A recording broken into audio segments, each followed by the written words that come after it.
support what we do on this show is give us a thumbs up. If you haven't before, please hit that subscribe button. We really appreciate it. Ring the bell. Don't forget, we also have the Super Chat open. Scott Taylor, good to have you here. John Sports Cards, been a while since you've been here. Good to have you back. Third Phase of Moon, great production earlier, boys. Great production.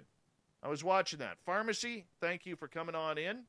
And we got like 15 seconds. I don't know where Quest is.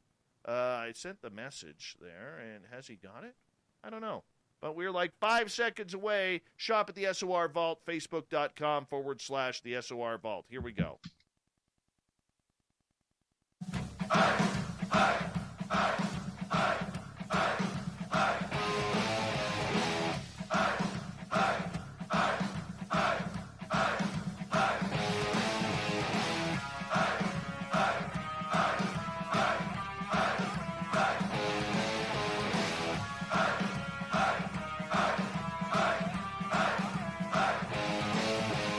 From the mountains of central British Columbia to you listening around the world, this, my friends, is Spaced Out Radio. I am your host, Dave Scott, sitting in the captain's chair of SOR headquarters.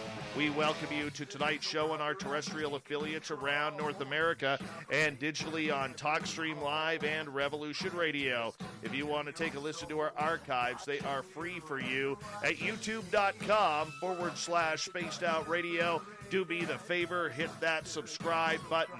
Follow us on Twitter at Spaced Out Radio and on Instagram at Spaced Out Radio Show.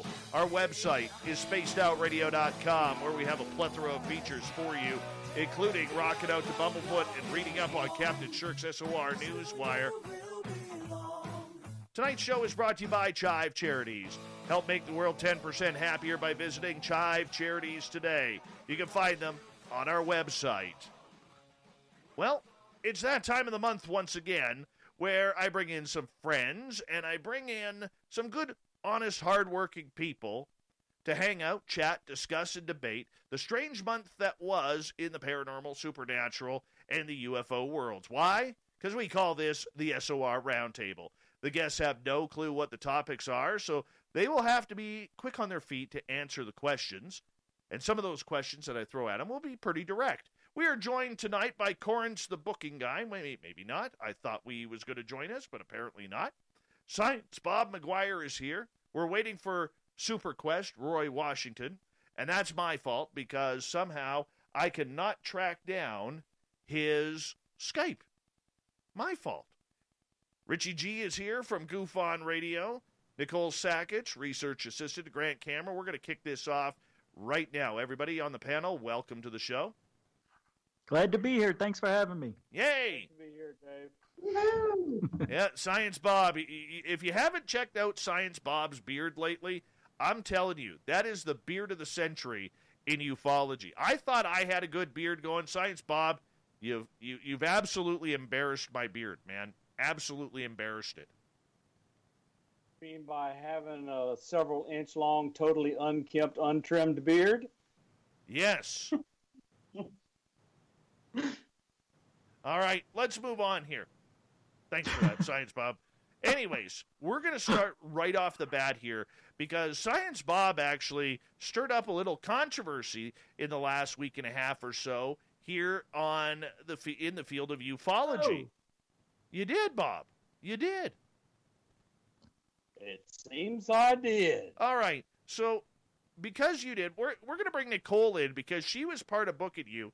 And, Nicole, I want you to tell the Spaced Out Radio audience what went on with you and Grant Cameron and Science Bob.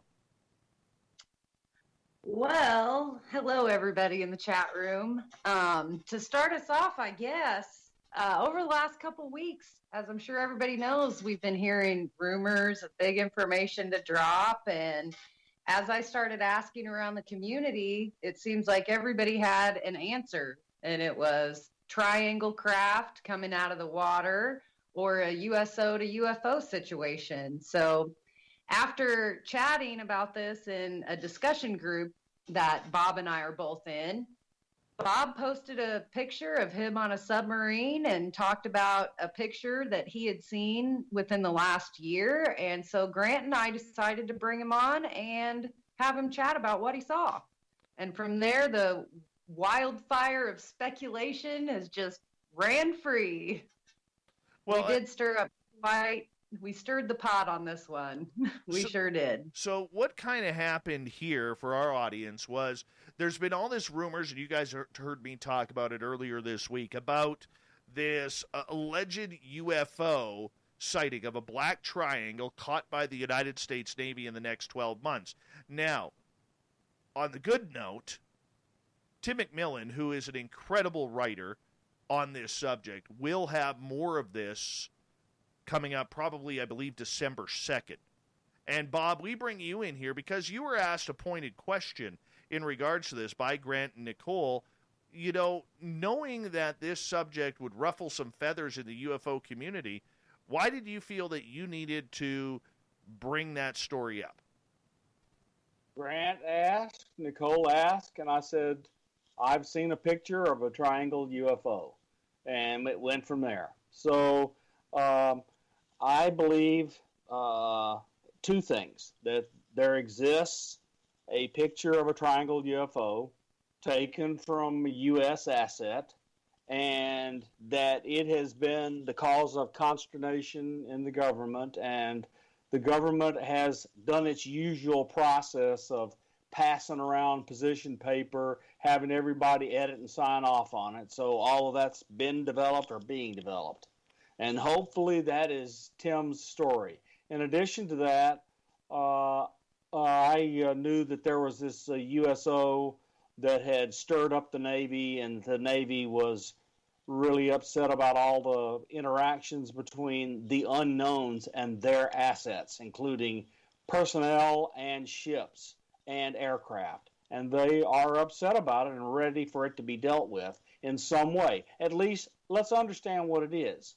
So all of that stuff, you know, is kind of all in a mishmash. And there are kind of incorrect assumptions going on. But let's just say Tim's got a story. I hope it comes out and it's as big as everybody hopes it is. Wait, so Tim has a different story than yours? I don't know that he does, because I don't know what Tim's story is. Oh, okay. He may have a different one. You don't know, but this is your experience. So in your eyes, you're not doing anything wrong at all. So I had no idea what Tim's story was. I got asked a question, and I answered it. Now, was it relevant to Tim's story? Let me put it this way. You don't get up and go on Twitter and open a blowtorch if it's not relevant. So as Tim and I discussed it, and we decided to move on, I put up a tweet that said, I told a story and I stepped on a bouncing Betty. For anyone who doesn't know what a bouncing Betty is, it's a buried landmine that was prominently used by the Viet Cong, the Vietnamese, etc., during the Vietnam War, and it harmed a lot of U.S. soldiers. So a bouncing Betty, you step on it, it comes up about waist level and blows up. So that's the kind of equivalent I'm feeling that happened to me when I told the story, is that I stepped on a bouncing Betty. Okay, so the way everything came out, because the UFO field, Bob, has somehow, really, really been pushing towards, Tim McMillan. And good for Tim in order to actually take the reins, because he's got some incredible sources in the government, in the alphabet agencies, and probably within the military, including the TTSA, regarding the UFO topic. So everybody looks to him.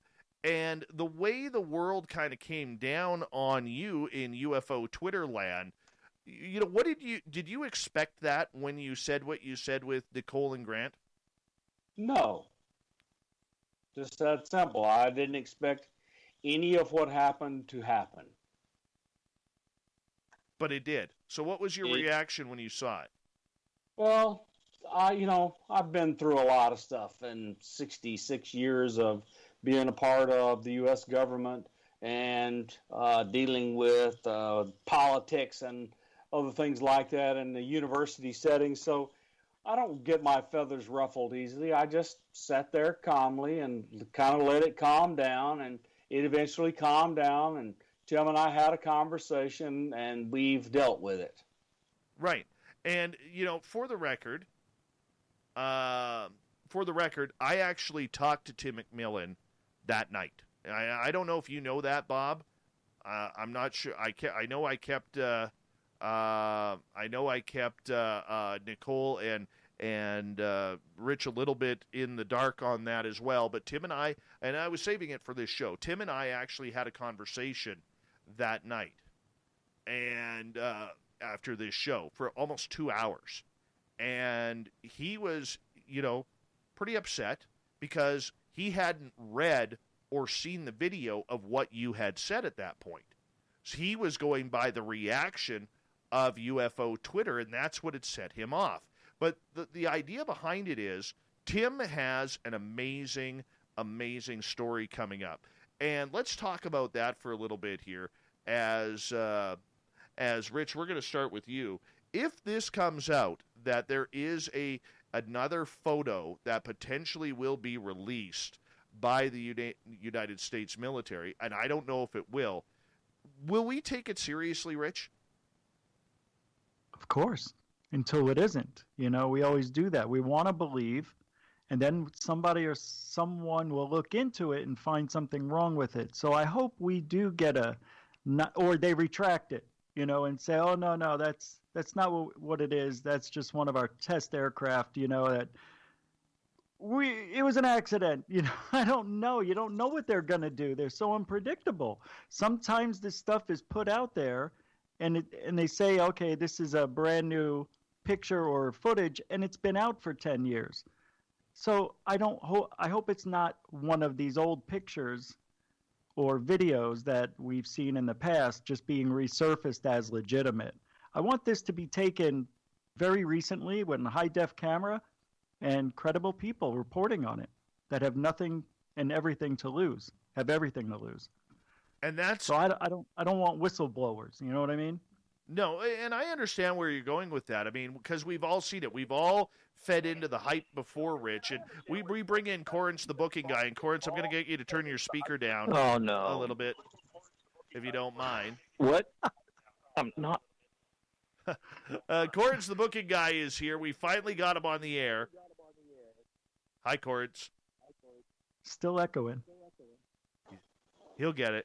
He'll figure it out. But let's go. While we're waiting for Corey, let's go to Nicole here. Nicole, you are someone who was a part of this. You heard Sorry, we're getting a little bit of feedback there. You heard what Rich has said. How important is this video or this photograph, in your opinion? Well, I think we're in a scenario right now that if it is more than a picture, then we're on good turf here. If this is a picture corroborated with witness testimony, possibly a video where we have like a chain of custody as to where it came from, those would all be positive things. And that's what I think we're all hoping for, that it's not just a single picture. If it's a single picture, we're going to run the gamut with it. It's going to be tossed out as a hoax. It'll say, this or that, like we do with every single picture in this community. So if we get what we want from it, maybe in the lines of like Nimitz, where this has been officially released through a proper channel, and like I said, corroborating testimony, hopefully a video or more pictures to go along with it, then I think we're on good terms there. So, but I tend to agree with Rich. If this is some sort of regurgitation of a triangle photo that we've seen in the past, then, we're going to go, seen it, heard it, been through it, don't really know what to say other than that. So we'll all wait in anticipation. And that's what we are going to be doing. We are going to be waiting for the anticipation of what Tim McMillan has to say. Bob, has there been a lot of hype around this, in your opinion, and is it too much hype? So, I don't want to second guess those guys. Just let me say that I would have done it differently. I'm not a journalist.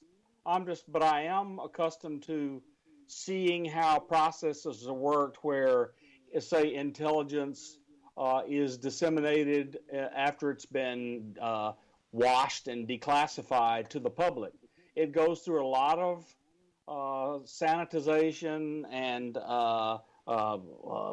things are blacked out or whatever, and it's done without telling anyone it's coming.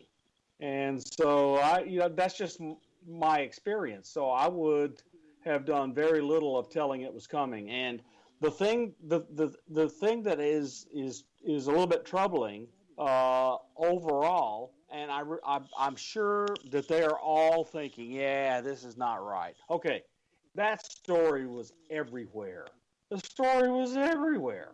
There were multiple people on Twitter that were openly speculating what the content was, and it was just too much in the public.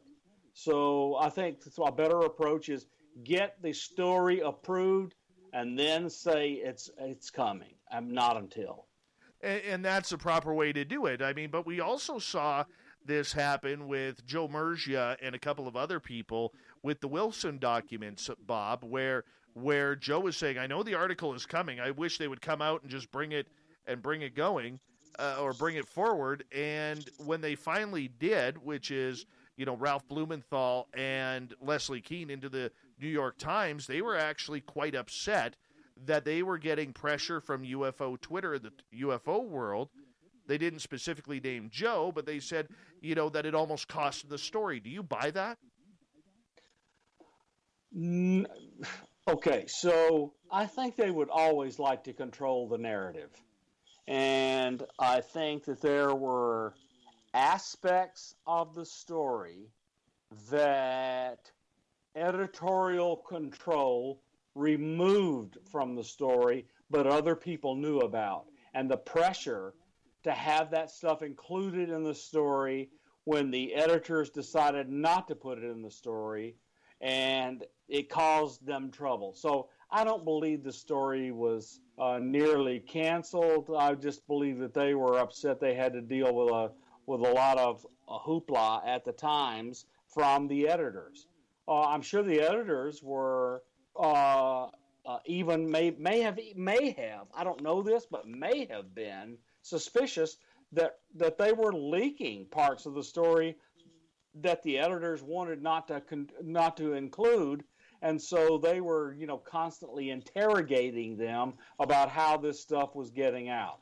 So I think we have some idea that Ralph and Leslie did a lot of interviews, and it doesn't take a genius when they're being interviewed about details to figure out exactly what the story is likely to be. And so that stuff leaked out, and they got pressure and didn't care for it. And I completely understand that they are between a rock and a hard place.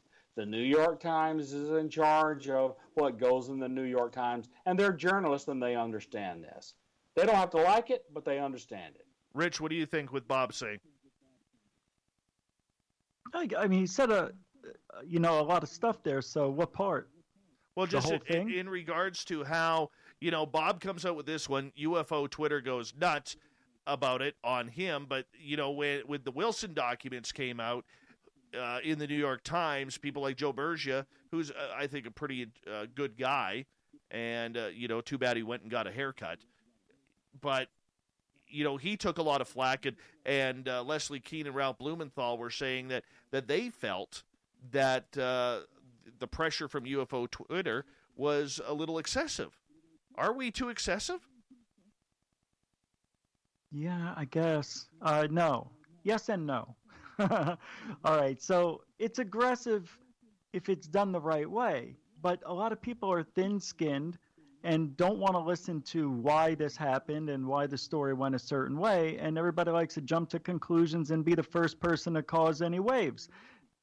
And then again, we need that media so we could find things out as well. But then things get convoluted and people are lying and making up stuff. And oh, I know that's not real. I heard this and I can prove that. And then there's no evidence. And then sometimes there is. So you get a hodgepodge of everything on Twitter, which is why it's bad.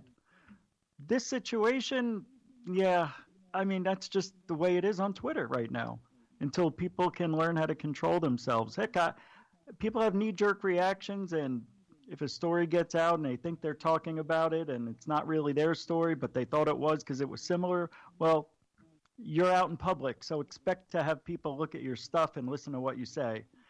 Too bad, so sad. No, but that's the world we live in. It's very true. That's the world we live in. But, I mean, this also shows the competitiveness and the hunger that people have, Rich, for getting this topic and this information out. People care. People care, of course. But then you have the people who are disinfo agents as well. And they're out there as well, giving their input and saying that's a lie. That never happened that way. And sometimes they have good stuff to back it up with. But I know what you're saying, but it's just the world we're living in right now. If you take Twitter away, remember how it was years ago before Twitter?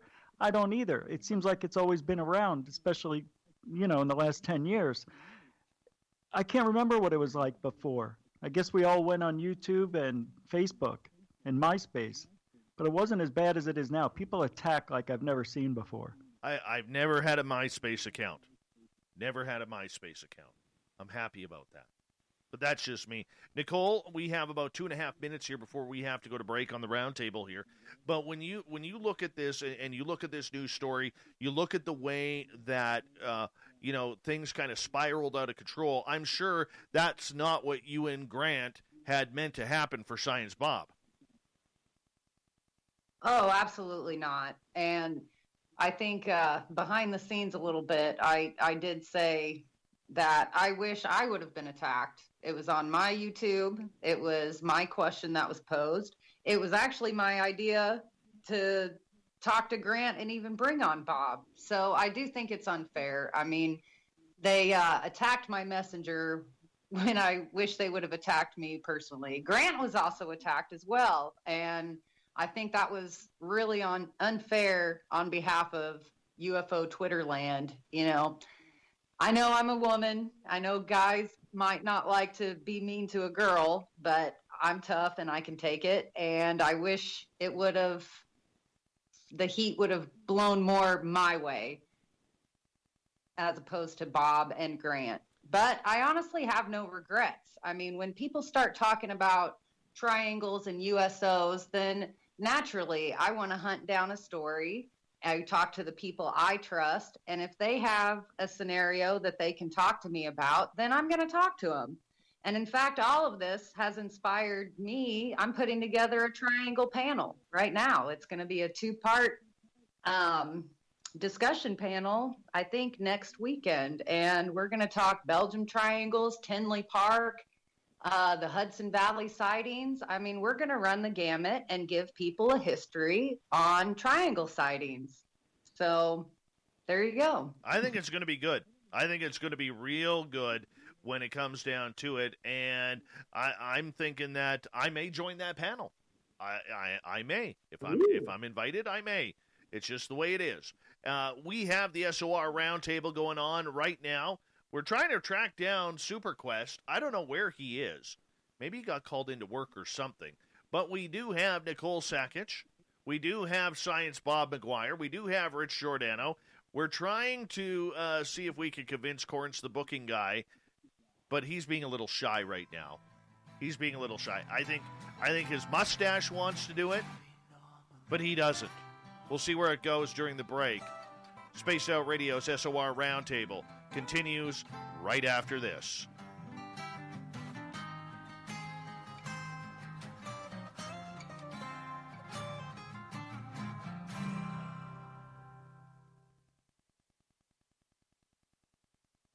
Nicole said triangle panel. That's like an oxymoron, isn't it? All right. Triangle panel. I got to quickly call Corrence, the booking guy. I'll be right back. You guys talk away. Somebody tried calling in. Did you get my message? Yeah, that was Corrence, the booking guy. Oh, okay. Yeah. Corrence, hang up. Are we still on YouTube? Yes, you are. Yes. Well, giddy up. I think the panel discussion is gonna be good. I mean, I know, people are, they're on the fence about this. They think it's our technology. Some people think it's their technology. Well, we're going to hear from people who have seen these things or who have investigated cases in depth. And yeah, I hope it's educational for a lot of people out there in the community. So look, well, hang on. You've had Christopher Mellon go on 3 or 4 different places, and everybody and their brother's looking at the phenomenon right now. You can go on the phenomenon, find one of the Christopher Mellon segments where he says what he knows, and he tells you that he was on the panel inside the Pentagon that ran all SAPs. That's number one. And number two, he says, whatever this is, it's not ours. That's conclusive. Absolutely. I agree with you, Bob. It's powerful stuff. That's why I was just going to say, you have to ask yourself, are UFOs real? Yes. So why do people dismiss it that it's man's? That it's got to be man's, those skeptics, and they never have any proof it is. Well, it's because they feel they have science on their side, saying you can't travel faster than the speed of light, and it would take thousands to millions of years for them to get there in the Einsteinian relativistic universe. And so look, my opinion is we should not care where they are from or how they got here if we can just establish they are here and how they got here. We can go from there. Yeah, they are here. That's it. That they are here. Well, that's exactly it. Also, this line of narrative has, been with us since the inception of ufology, or at least since Roswell. And Rich, I think you kind of called it disinformation, but it really is a tactic. If it's not ours and we know it's not ours and somebody else is assuming, that it can't be extraterrestrial, then that's when the mind wanders. That's when, you might get the Russians saying, oh, yeah, it's ours, or the Chinese saying, oh, yeah, that's ours. And that's all in the playbook of propaganda and disinformation that we've been doing at least since World War II. So there you go. You never want the other guy to know your cards. But it is a big freaking deal when people like Mellon start talking about these things. Very true. And very true. Stating, like with the Nimitz videos, these are not ours. These are not anybody else's that we can possibly conceive of. And I'm sorry, when our government says something like that, I completely believe that our guys overseas or intelligence are doing their jobs. They know what people have and what people are doing. All right, so we're going to, we got about 90 seconds here. Corrence, the booking guy, is not feeling well tonight, so he's not going to be able to join us. I tried. His mustache wants to do it, but his stomach is saying no. Kevin has a good question for you here, and I think it's a brilliant question. He goes, what if they are all the Mormons? Oh, come on. That's funny, people. That's funny. Well, I mean, Mormon is a UFO religion, and I don't want to offend anyone, but they believe all souls get their own planet. Yes. By the way, everyone, you might want to look at what I have in my hand right now. These are official autographed coaxial cables, courtesy of Cable Guy Matt. When you buy a T-shirt from the SOR Vault, you're going to get one of these free. You cannot buy these in stores. Limit one per order. Get your free piece of autographed coaxial cable. Science Bob wants his. We know Manitoba Becky may want one too. They could be yours. That's what we do around here. Just give. I love that Woo Train shirt. I want it. I'm going to get you one. Hey, big thanks to Vinny Barbarino and DB Cooper for the super chats. I really do appreciate it. Here we go with the second half hour, everyone.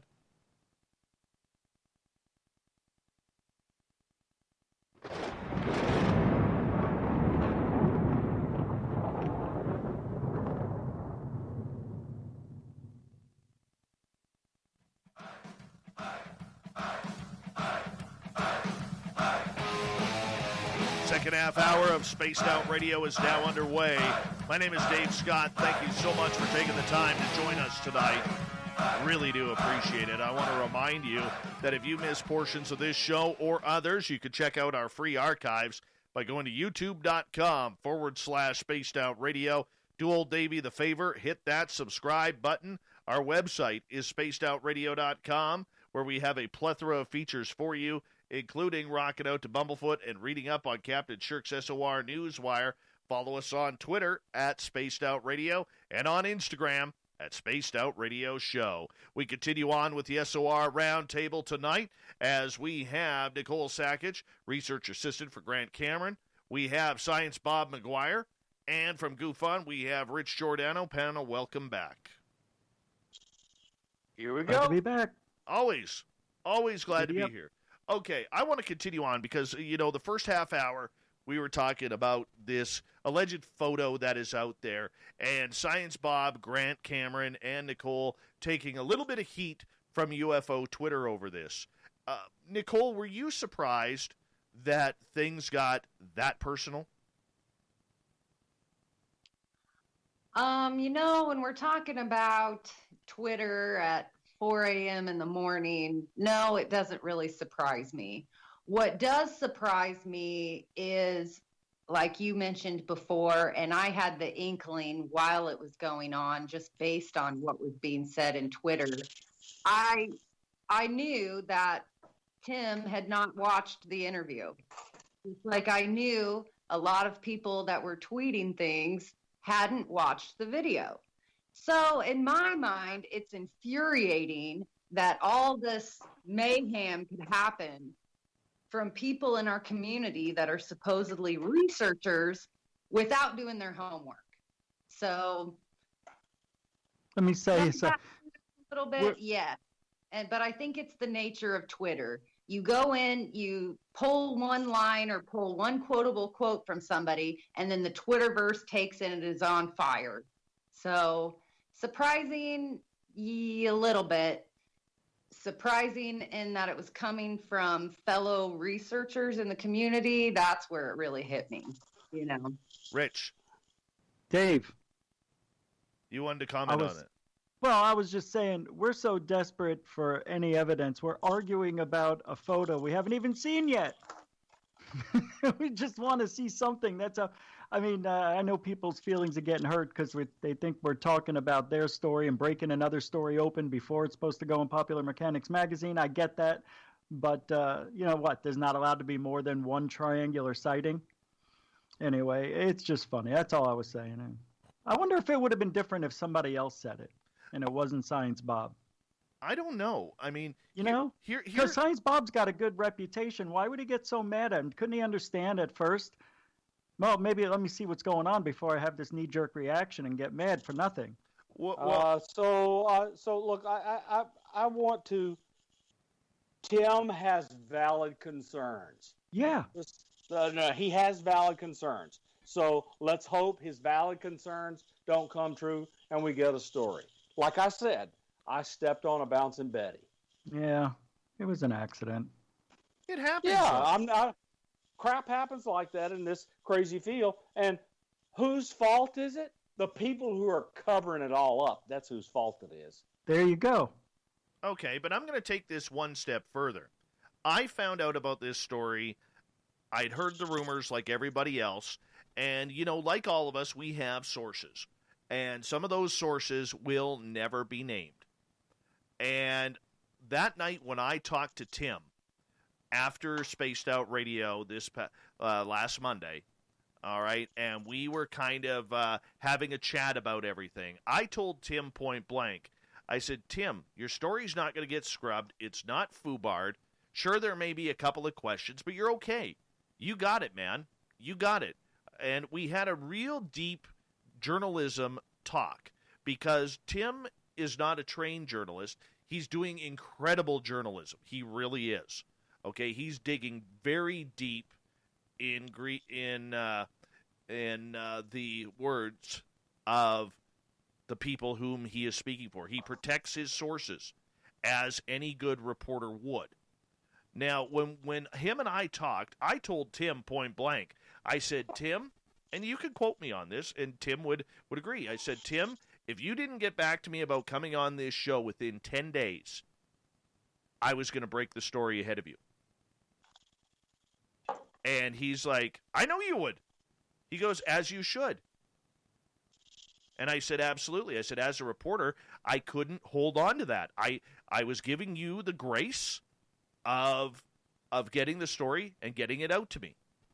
All right? And you getting back to me because we are friends. And he agreed. And I talked to a news editor who's one of my best friends in Vancouver to get a Canadian perspective because I'm Canadian. And I talked to a good friend of mine named Ryan Recker, who is the host of Overnight America in St. Louis, who's a very good friend of this show and a big fan of what we do. And I asked him, and both said the same thing. If Tim doesn't get back to you within days, break it. And I was prepared to do that. Bob, I told you that I would. Yep. Right? Because journalism doesn't wait. Rich. So is the story out or what? Not yet. Pieces so what are. Bob said isn't the story? So why is everybody so mad? I'm confused. We don't know what the story is. So that's part of it. None of us knew exactly what it was Tim had. I didn't know that anything I said might have been part of or involved with or a tangent to or whatever Tim's story. His reaction says to us it was at least tangentially involved in it. Okay. So yeah. That's I mean, it's just logic. You follow the logical progression from what happened, and you get to the conclusion that something in Tim's story probably relates to a triangle. And that's about as far as you can take it. So he outed himself is what he did by getting angry. Okay. Right. So, but this... Well, Nicole, go ahead. I was going to say, he did announce that he had a story coming on December 2nd.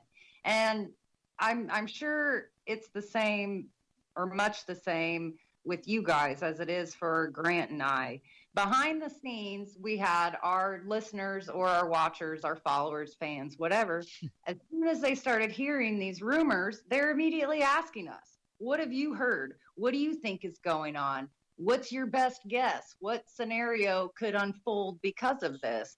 So when you have, around 20, 30 people asking you these questions over the course of a week or a few days, then naturally you want to speak to the masses as opposed to answering all these individuals. And I think that's sort of the route I was taking.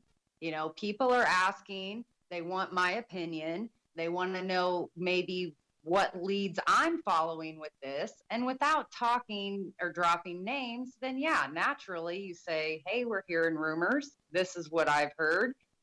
Bob was honestly the best person that stepped forward and said, I'm hearing the same things too.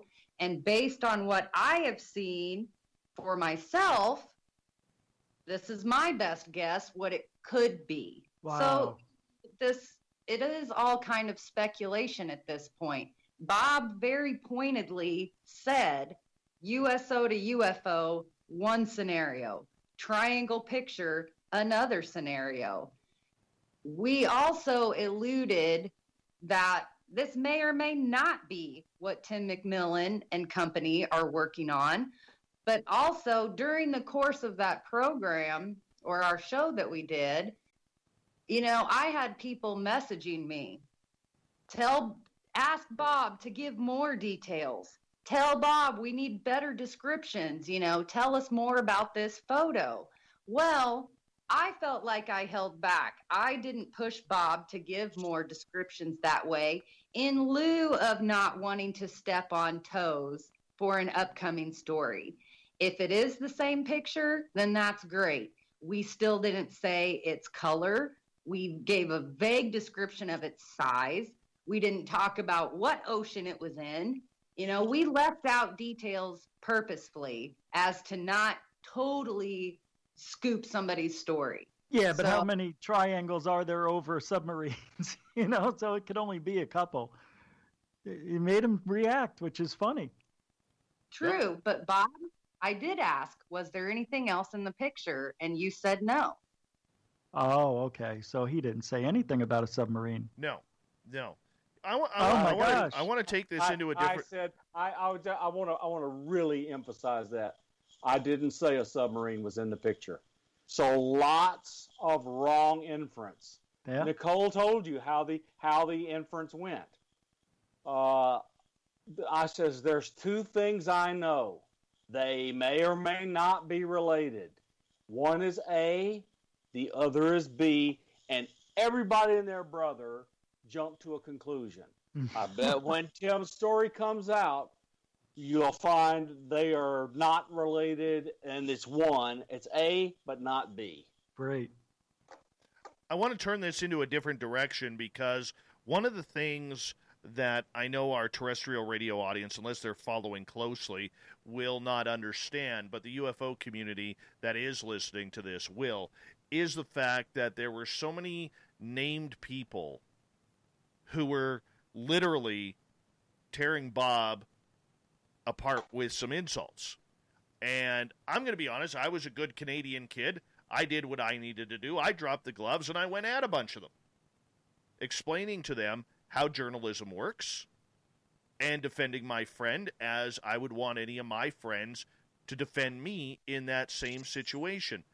Now, I'm not a guy who likes to have names mentioned on this show when it comes to anything that's a little disappointing because it's open to everybody else and they can find it for themselves. But Bob, were you disappointed at a lot of the names, some who claim to be journalists, some who claim to be scientists, who were ready to really, throw you under the bus, so to speak, after you have never trashed any of them?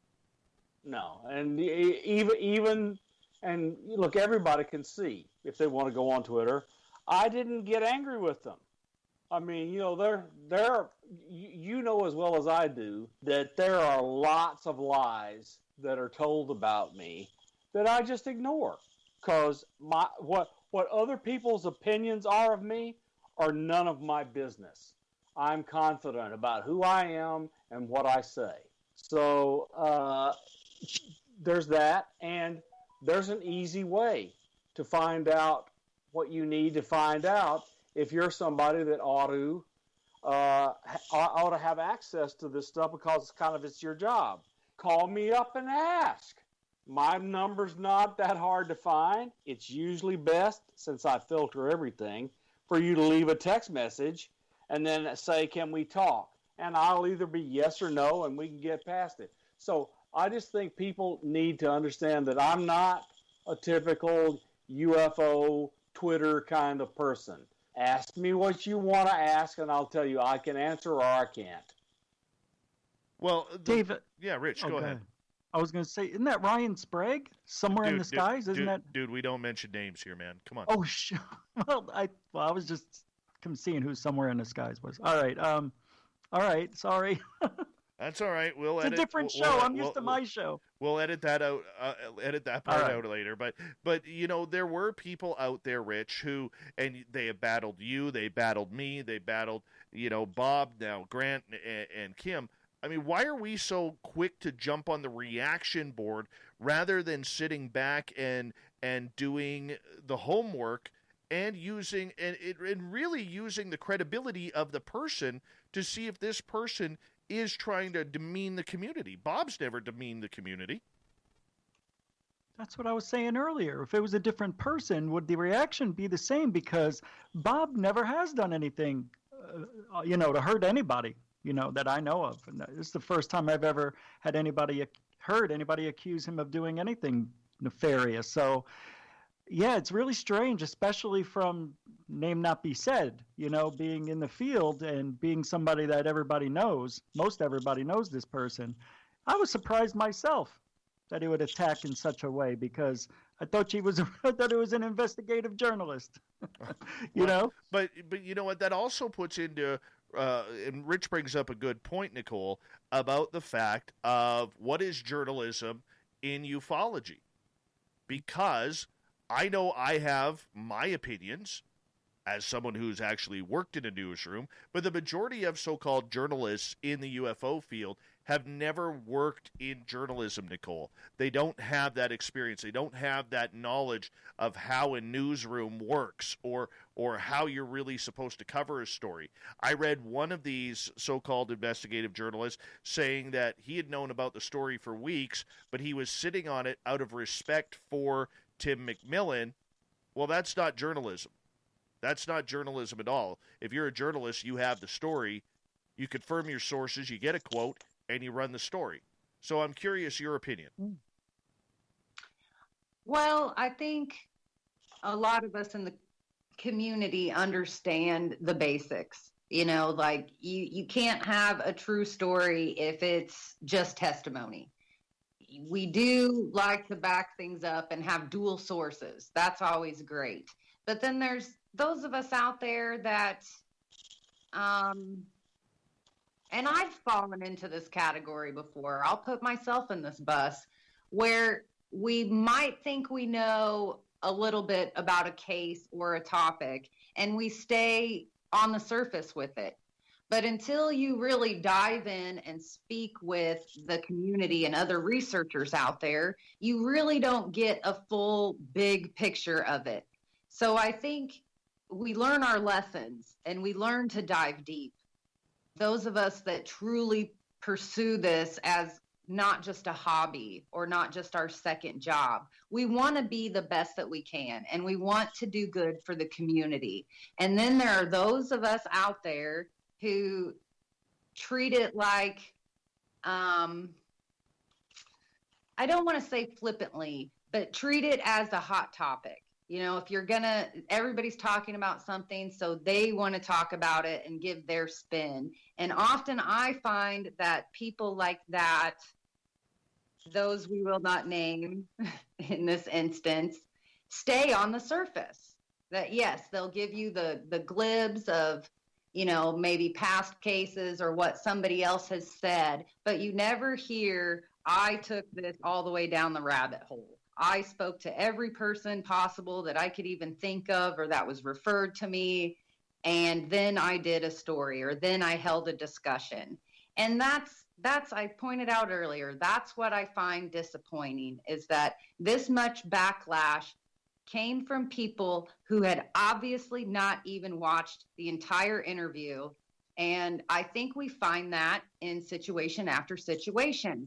They turn to what they've heard on Twitter or one Facebook post, and then they run wild with assumption. Well, that is what truly hurts our community. Not the deep divers, not people like Grant who work on one story for 10 years even, and may even give updates to something accordingly. That's what we're missing. That element of, we're going to discuss a topic. Obviously, it's still open-ended. Nothing in ufology is a closed book. There has to be the continuation. I think there has to be as well. I really do. And Gary Voorhees, who is on the USS Princeton, he's in our chat room tonight. I want to specifically say to him, I know anything regarding this topic, he's looking into it because he was there back in 2004. And hi, Gary. It's a pleasure to have you in our chat room. Science Bob, with what Nicole and Rich have said in regards to the state of journalism in this field right now and the way everything is pushing forward, we got about 4 minutes left before we got to go to break. Are we pushing this story too hard? Are those who are trying to get the story out on a professional level being accosted by those who are not really following the journalistic protocol? Well, I felt the reaction here was a little overboard. But again, look, I'm a scientist. I'm not a journalist. And I have had, let's just say, life-changing experiences in the last 2 years that have kind of thrown me into the middle of all of this. And it's not a place that I'm especially comfortable being. It's not a place I ever expected to be. And I certainly don't feel it's a place that I need to live in order to be happy. It's just as a person who kind of sits on the periphery and trying to get stuff done, to do some observational science and those kind of things, these reactions are not productive. They're just not productive. They don't help anything. And so look, I'm not Rodney King saying, can't we just all get along? Because that's not how science works either. Scientists go at each other with a pickaxe and a hammer. But they do it in a way that's professional in professional circles where they really try to rip at each other's hypotheses, theories, etc.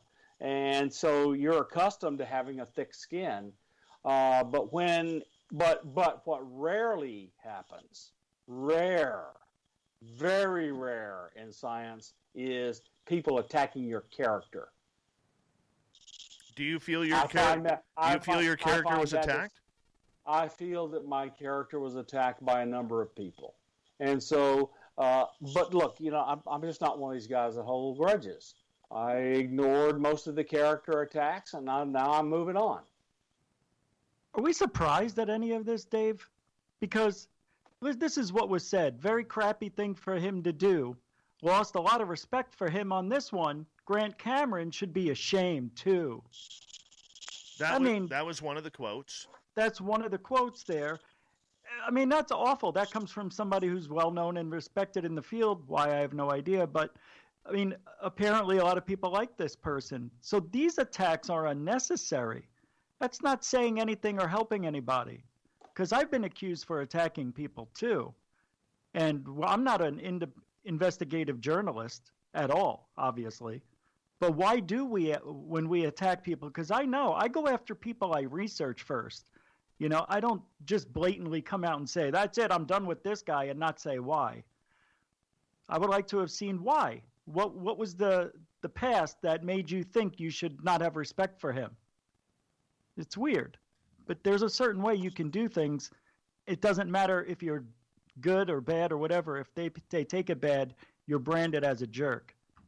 Well, I mean, and you know what? We also have to understand, too, there are many different cliques and factions in regards to who is involved in ufology and UFO Twitter and the people who are around. And I think, Rich, and everybody on the panel would agree with me, that there are very passionate people out there. They are sick of the cover-up. They are sick of the story. They don't care who brings the message out, as long as the message comes out that UFOs are real and that we are being visited potentially by extraterrestrials from another planet or maybe from the future. And I believe that is why UFO Twitter jumps on everything. But we got to remember the power of these cliques that are out there. They're there. A lot of them are there for themselves. They're not there for the community. They're there for their own bank. They're there for their own popularity, the television shows, the conferences, and a lot of them are in places where many of us would like to be, myself included. I'll throw myself in there. Same thing with the podcast. Anyways, Rich Giordano from Goof On, research assistant Grant Cameron, Nicole Sakach, and Science Bob McGwier continue on Spaced Out Radio's Roundtable tonight. More UFOs. We're going to get to some Monoliths, too, in Hour 2 of the Mighty SOR.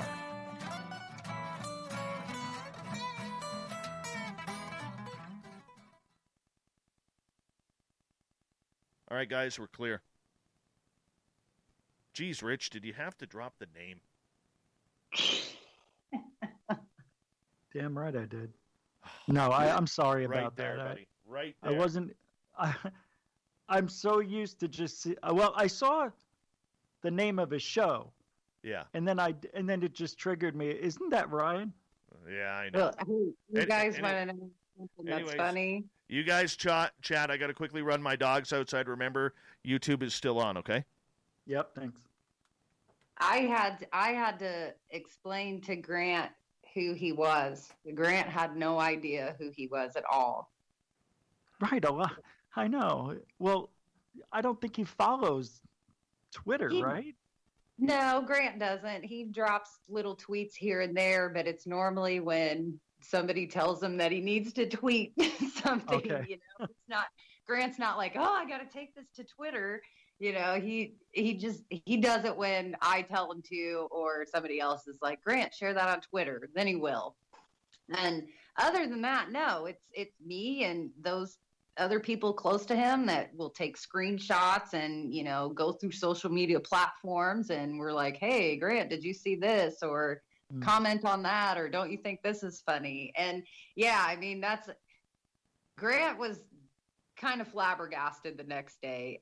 You know, Grant doesn't mind poking the bear or stirring the pot on any topic. Right. And he is about transparency. He decided a long time ago, you know, we're working for disclosure and we're trying to bring light to this subject. It's not about keeping secrets and making these backdoor deals about keeping your mouth shut about this or that. So, you know, he's going to talk about it. And I think more of us should take that approach. You know, if we could come together as a community, and it's funny because we think in ufology that we are doing serious things and we are looking at this from our lens, and we turn our backs on other people's work that we think, you know, is woo or more out there.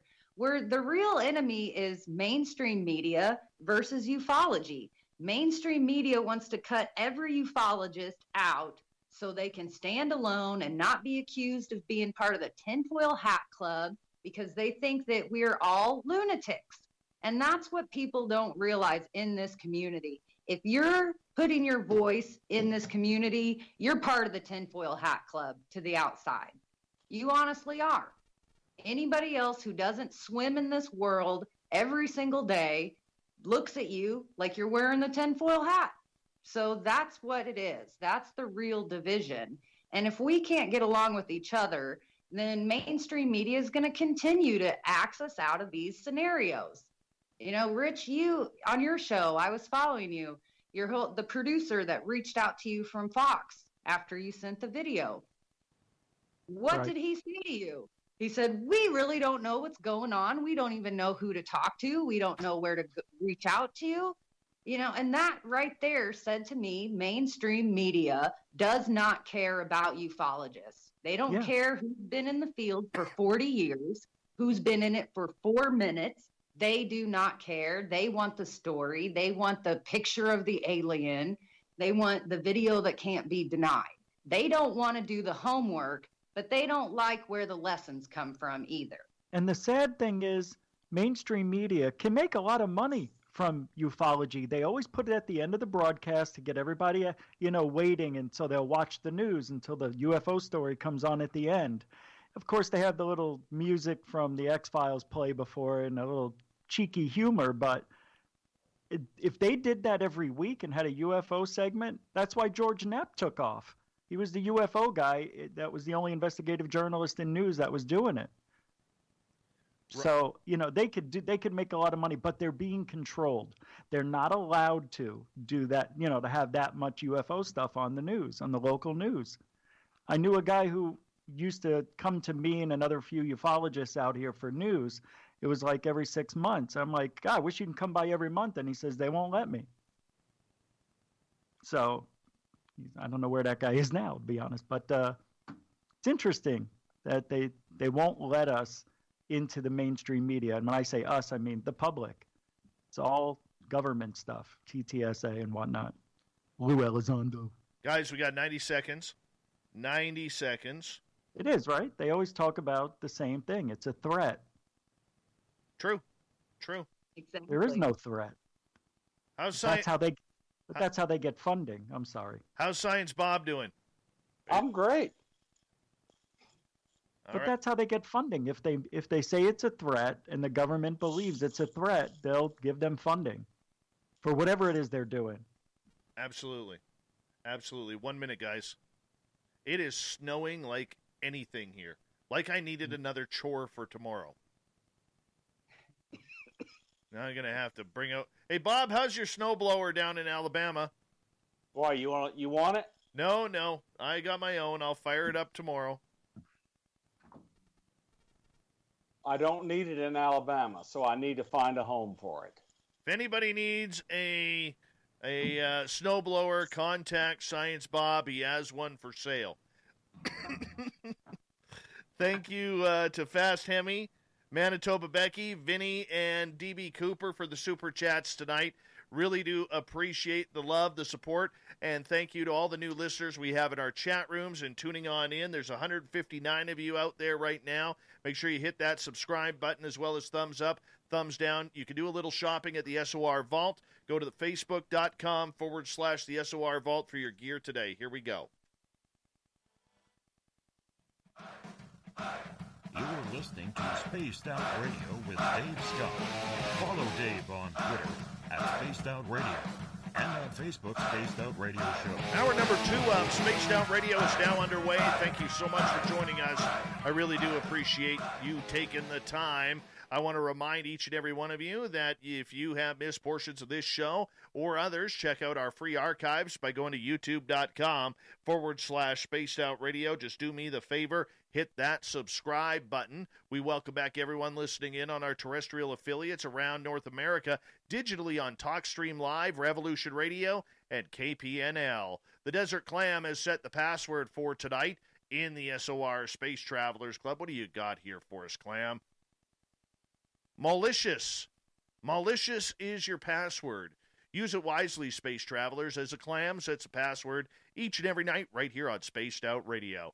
Our website, spacedoutradio.com, we have a plethora of features for you, including rocking out to Bumblefoot and reading up on Captain Shirk's SOR Newswire. Follow us on Twitter at Spaced Out Radio and on Instagram at Spaced Out Radio Show.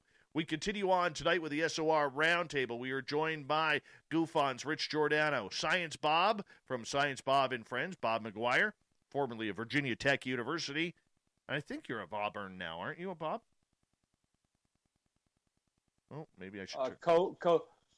COVID got a little bit in the way of me starting what I wanted to do, but when COVID dies, I'll go there. But right now I'm an adjunct faculty at Virginia Tech. Nice. And research assistant to Grant Cameron, Nicole Sakach. That was a pretty heated first hour here. We're going to tone things back a little bit. We're going to go into the deserts of Utah, where this monolith was found, and everybody was yipping and yapping that we could really have aliens here. Aliens planted this. It's sending off signals. It fell from the sky. There was no sound. Rich, I want to start with you on this one. You know, are you buying the fact that this monolith in Utah is aliens, or do you think the rivets that were shown in the picture means it's probably some really cool human piece of art? Well, it was solved. In case you haven't saw, another third phase was on top of it, right? Third phase of Moon. So I was getting some back information, that nobody else had, that we were going to go out there, but another team beat us to it 12 hours before we would have been there. And they put it up on Twitter and Instagram that it is artwork. And there's rivets in there and saw marks in the ground, and it's been there for 4 years. So unfortunately, the news was broken out about a day or so ago that it's man-made. And people are going down there now. Other channels are going down there, photographing the things getting dirty. I'm afraid they're going to rip it open and break it down to see what's inside. It's hollow inside, but people think now there may be money inside of it. Well, it is crazy. It is kind of weird, Science Bob, that this thing just appears. I don't know how. We all hear the story that it was found by a Utah helicopter that was counting sheep in the area, and that's how the pilots found it. and I guess they must have put their helicopter down and went and checked it on out because it looked so weird. What was your thoughts on it when it first came out? That it was an art project somebody had done. I had no idea that it had been there for years. That's just amazing.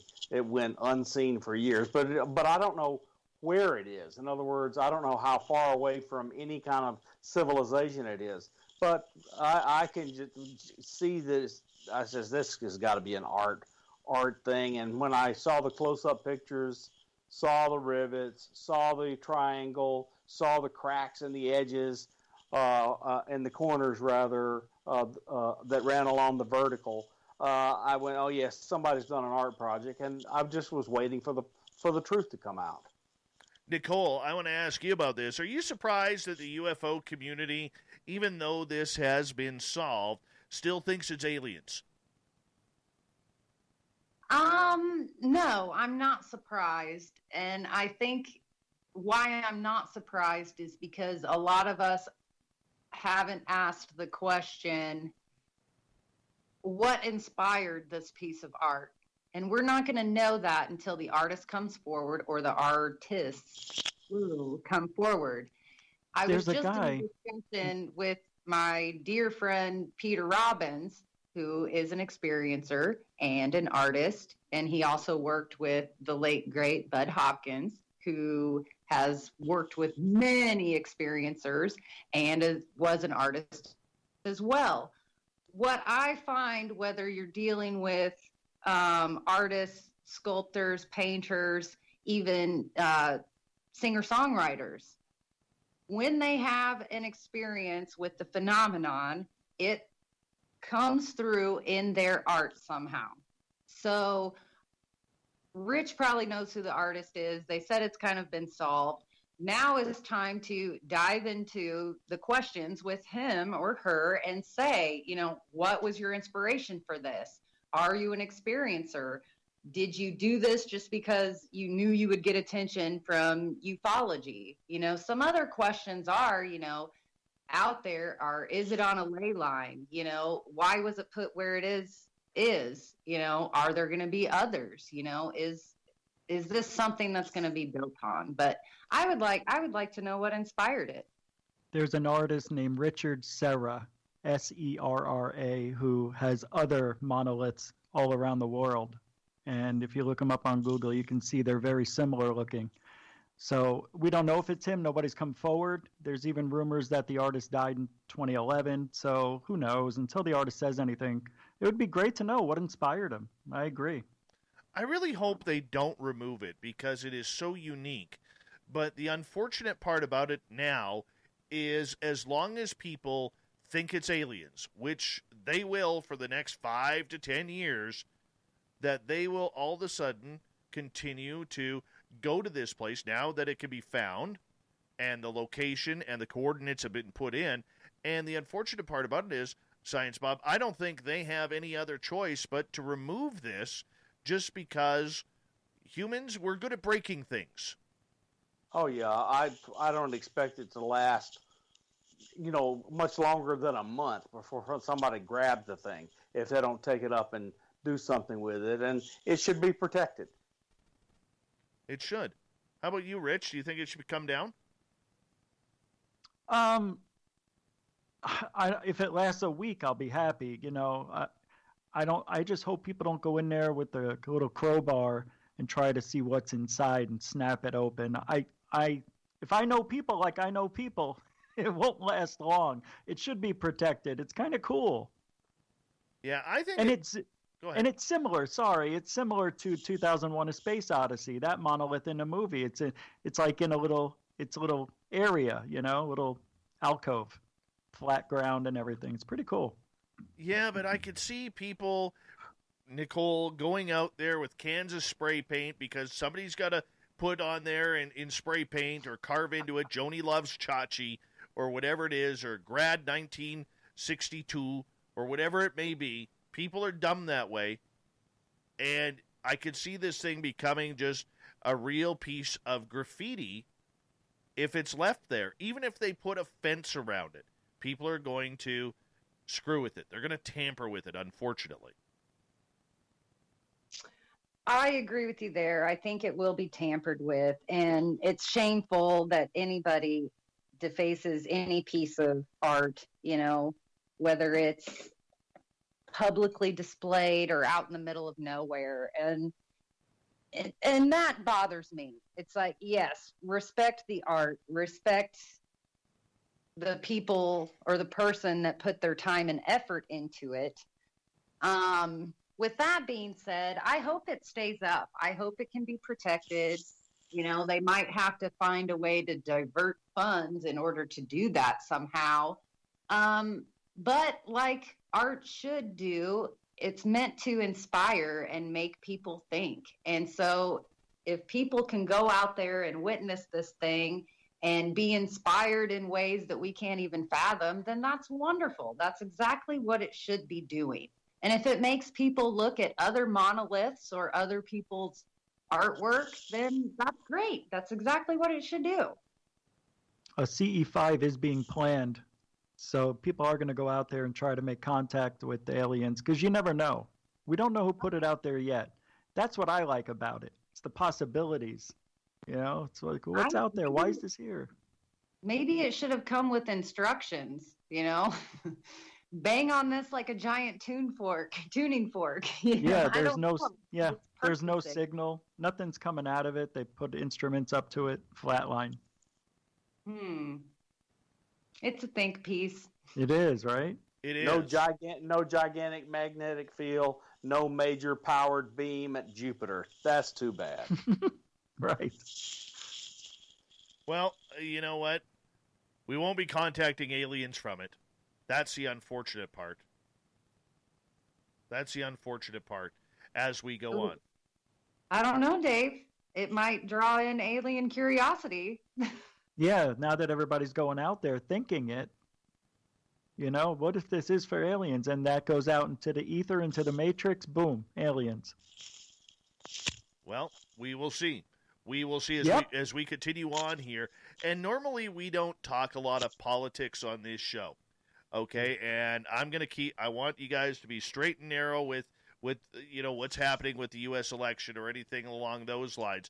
But there is a UFO story here, all right? And the big interesting part about this was there was a lot of hype going into this election, Bob, that UFOs could finally be on the table come election time. This could be a hot button topic. It was just about a couple months before the election where Marco Rubio was talking about this UAP task force that they were setting up, and they were going to start looking seriously and wanting taxpayer money to look into the UAP phenomena. Yet come election time, probably 100% because of COVID, we lose out on this opportunity for UFOs to be an election subject. Did you think it was going to go that way, Bob, or did you think that we were actually going to get some serious UFO talk until COVID decided to be a jerk? Okay, so I don't agree with your COVID part of your story. So let me say what I perceive has actually happened. So in Congress, the National Defense Authorization Act is a big deal. And stuff like this doesn't come out until it's been agreed to in a bipartisan fashion by members of several committees in the House and the Senate.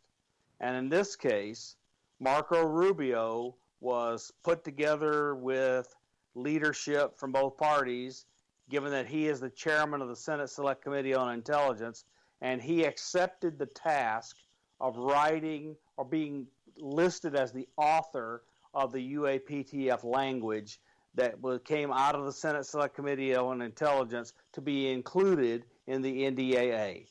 Nothing is unusual about that process. It's unusual in that it's about UAPs, but the process itself is standard operating procedure. What has happened is can't be divorced from politics, because the current president is threatening to veto all sorts of things.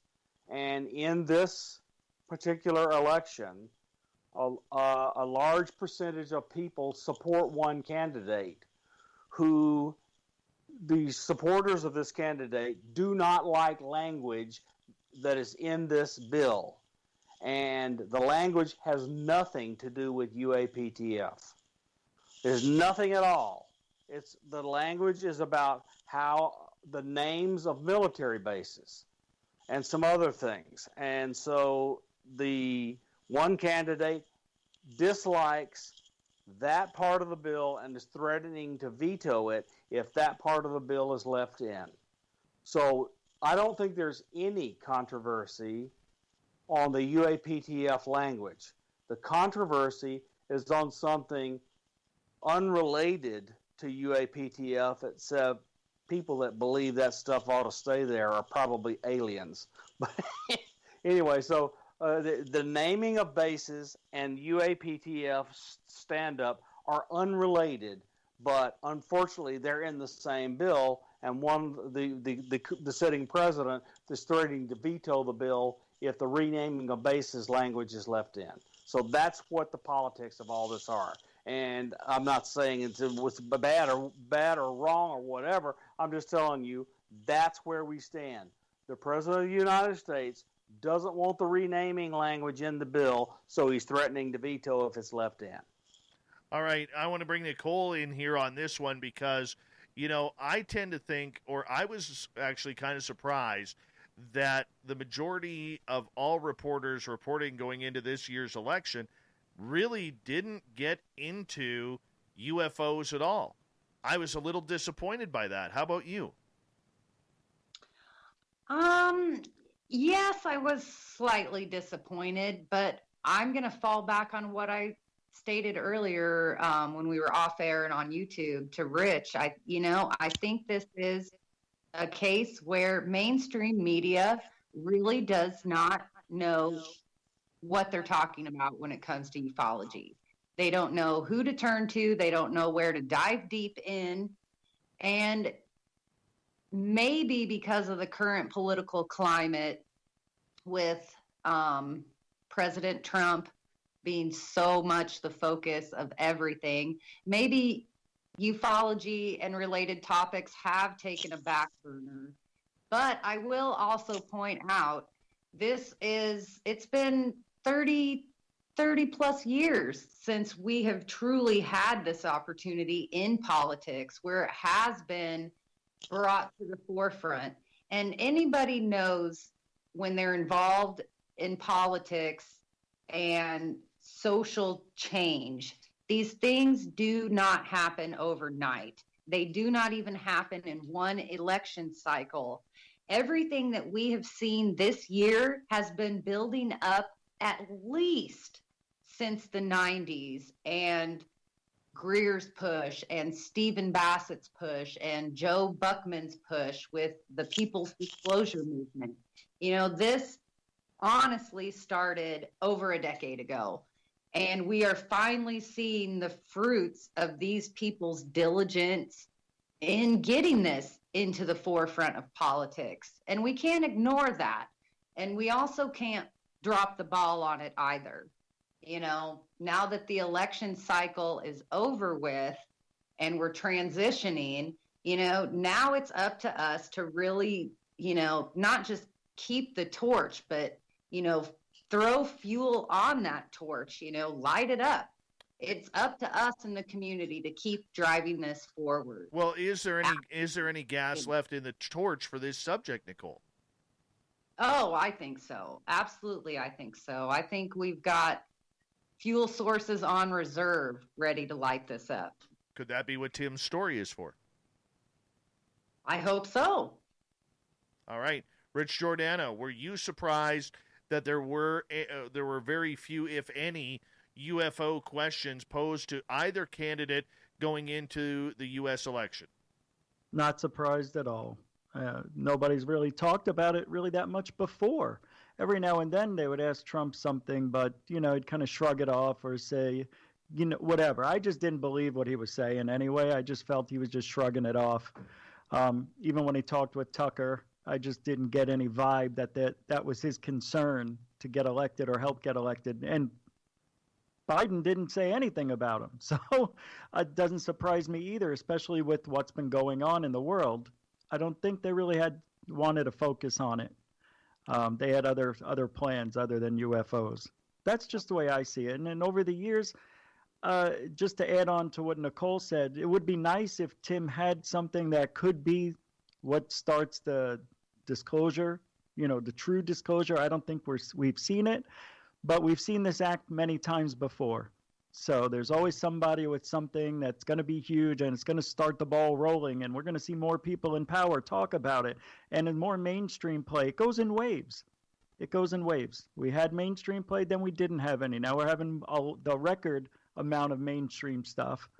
And I don't know if this could be another piece of the puzzle. I just don't know, but it doesn't feel like we're going that much further to disclosure. Boy, you're sounding like Stephen Bassett right there, a young Stephen Bassett. Right. Can you imagine? You're the Goof On Research Group, the GRG. Hey, man. You learn more as you go along in this field. I've been wrong more than I've been right. It's just, when I believe in something, it's not because I believe it. It's because you see a pattern the longer you're in this thing.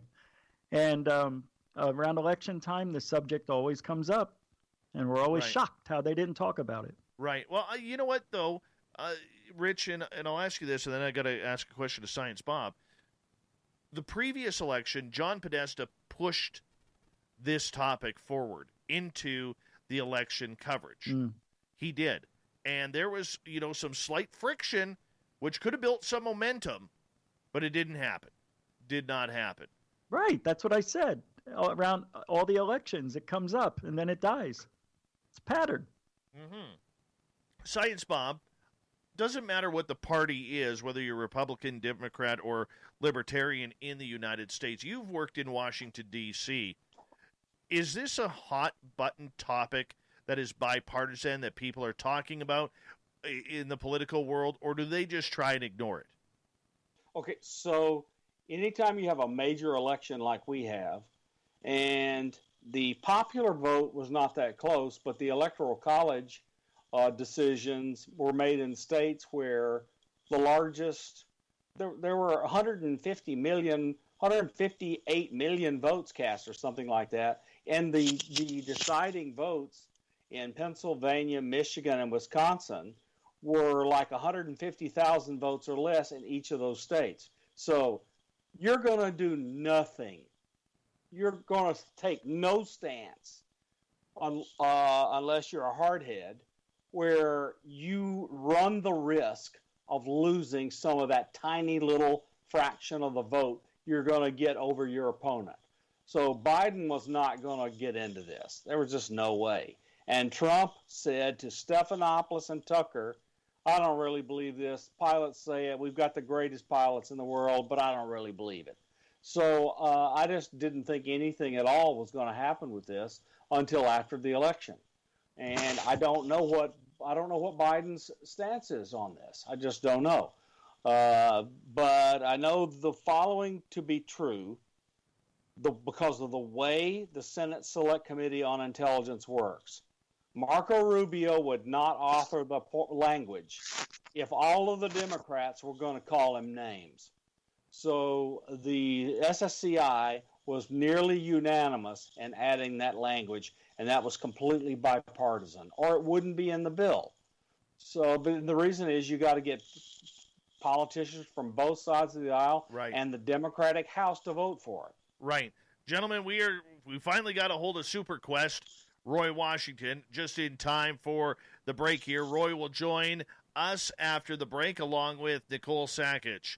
And we have Science Bob McGwier and Rich Giordano from Goof On.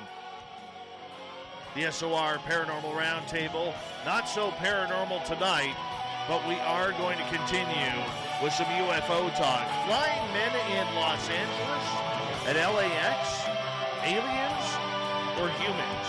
Next.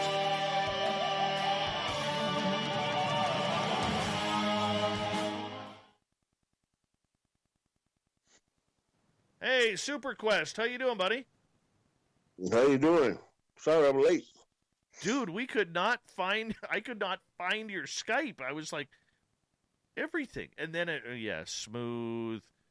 Yeah, I forgot the smooth part. That's my fault, man. Yeah, how's everybody doing? Good. How are you doing, bud? I'm doing fine. I just woke up. I had a long week and had a couple of just woke up. Oh well, we're glad you're here. Yeah. He slept all week? Oh my God, he just woke up? Yes. Had a long Hold on a second here. Are you Snow White? Because it just started to snow heavily here, and then all of a sudden you wake up? Yeah. Guess so. The male version. Exactly. A sexy male version. There we go. Well, we're glad you're here, buddy. Very glad you're here. Good to have you, Roy. I actually put myself in a leftover turkey coma tonight, so I was asleep right up until showtime. Yeah. Awesome. Sounds like you guys are talking some election or something too, huh? No, well, just about. We're out of it now, but we were talking about. Was everybody surprised that UFOs weren't a topic of discussion here on the show? So that's just kind of the way it is. But yeah, we're moving on. We are moving on. I don't think I've ever seen a clip of Biden talking about UFOs. Nope. I don't think he likes the subject. I don't think he knows what it means. Oh, I'm sorry. I had to say it. No, we're not going to start. I know. I forgot. I got to drop the gloves here, Rich. That's two I now. forgot. That's two now. I know. I got one more chance. One more. I'm trying to recall last election cycle when it was Clinton versus Trump. She spoke about it. She spoke about it on her tour and how she would like to look into it, continuing off of, her husband's time in the White House and everything like that. But I can't think of another candidate that has actually talked about it. Because of Podesta. That's why. We all thought that we were going to have maybe a disclosure with her in office because of Podesta. Yeah, and the connection. And then when she didn't become and Trump won, we were like, well, there goes that. Yep. Well, behind the scenes, I think Steve Bassett has said it on one of my disclosure discussion panels that, it was kind of, in the Democratic Party. It was hopeful for them. And since we've been under a Republican presidency, the brakes were kind of put on. And now I think that hope is back that it will lay with the Democratic Party. But, you're right. I can't think of any clip where Biden has even alluded that he's in the loop. Yeah. And I know several of us are hopeful, though, because of his VP choice and Kamala Harris being part of the committees and being briefed along with other senators about what's going on in this UFO issue. So I think there's some hope there. I just think, of course, ufology is going to stay on the back burner. So, Oh, yeah. Probably. Well, it starts with us. That's where it's at with the public. Rich, you need a picket sign. I know. You need a picket sign. And go stand on the corner and have my GoPro on my head and then get people throwing stuff at me. Well, you need a sign. UFO lives matter. Oh my God. Oh, that would caught me off guard. What are your guys' thoughts on, is there hope with ufology with our new Space Force? Do we think maybe ufology has a route, to be more public? Heavy topic with 45 seconds left. Heavy topic. No. All right. Hold on, guys. I want to remind the public that you can buy SOR swag by going to facebook.com/the SOR Vault. We got some great T-shirts there. And with every purchase, you're going to get your free piece of autographed coaxial cable, courtesy of Cable Guy Matt. Remember, you cannot buy these in stores. Big thank you to DB Cooper ×2, Manitoba Becky, Fast Hemi, and Vinny for the Super Chats tonight. Very much appreciate the love and support. Everybody new, give us a thumbs up or down and hit that subscribe button if you do not mind. And I'm losing my voice, so I'm going to clear it because we're going to get going right now.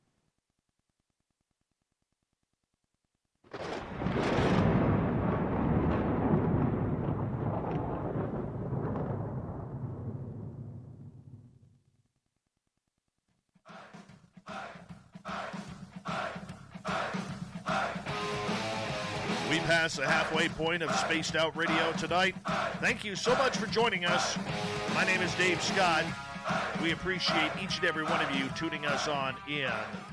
Want to remind you that if you've missed portions of this show or others, check out our free archives by going to youtube.com/Spaced Out Radio. Do me the favor, hit that subscribe button. Our website, spacedoutradio.com. We have a plethora of features for you, including rocking out to Bumblefoot and reading up on Captain Shirk's SOR Newswire.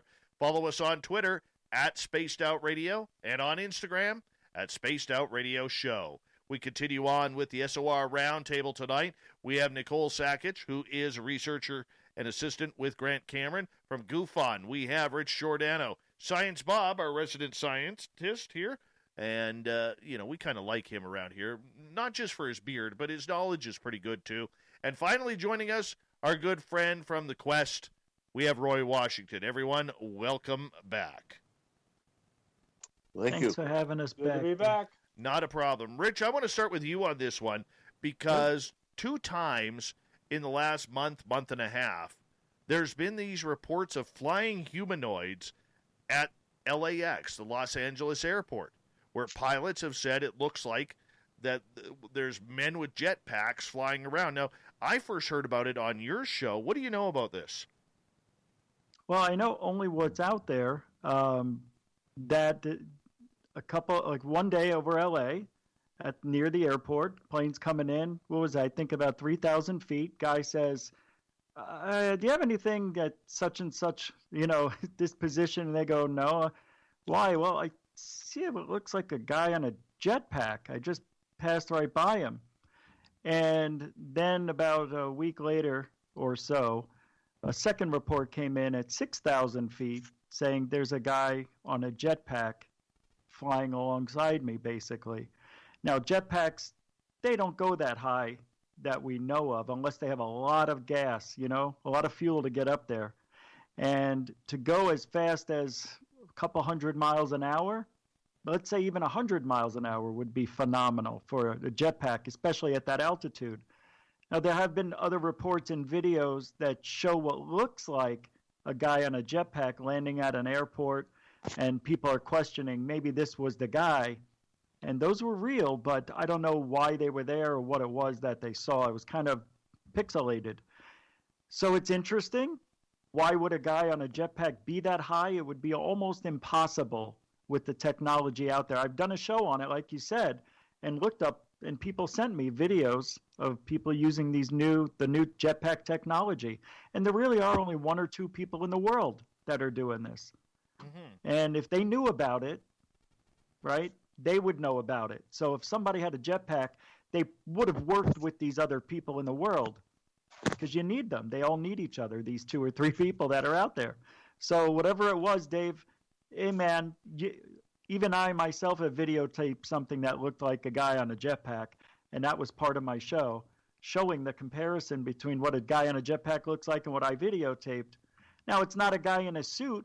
Those guys who could jump off a mountain or drop out of an airplane and they have the rockets attached to them and they go as fast as planes. That's not what was described. It was described as a guy on a jetpack. Legs are dangling, arms are at a horizontal position, tanks on the back. So it almost sounds like that team that flies around the United Arab Emirates and Dubai, because they, I believe, have a Red Bull team, right? Yeah, but those are jet suits, and your legs don't dangle like a guy on a jetpack. So we could only go by what was reported, and both times it was said it looks like a guy on a jetpack, which means the legs are dangling. They're not flying at a vertical or a horizontal position. The legs are dangling. So it's weird. Yeah. I don't know, man. That's all I got. All right.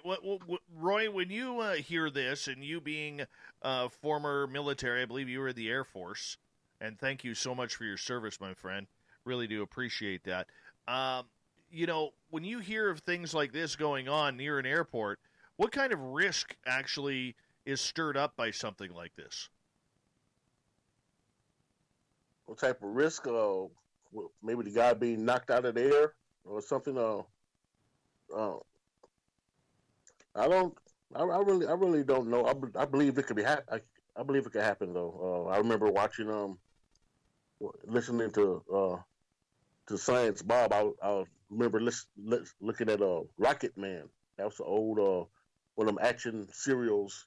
Remember that Rocket Man? Yeah. I love it. Yeah. So and he had like a jacket thing with the packs on the back.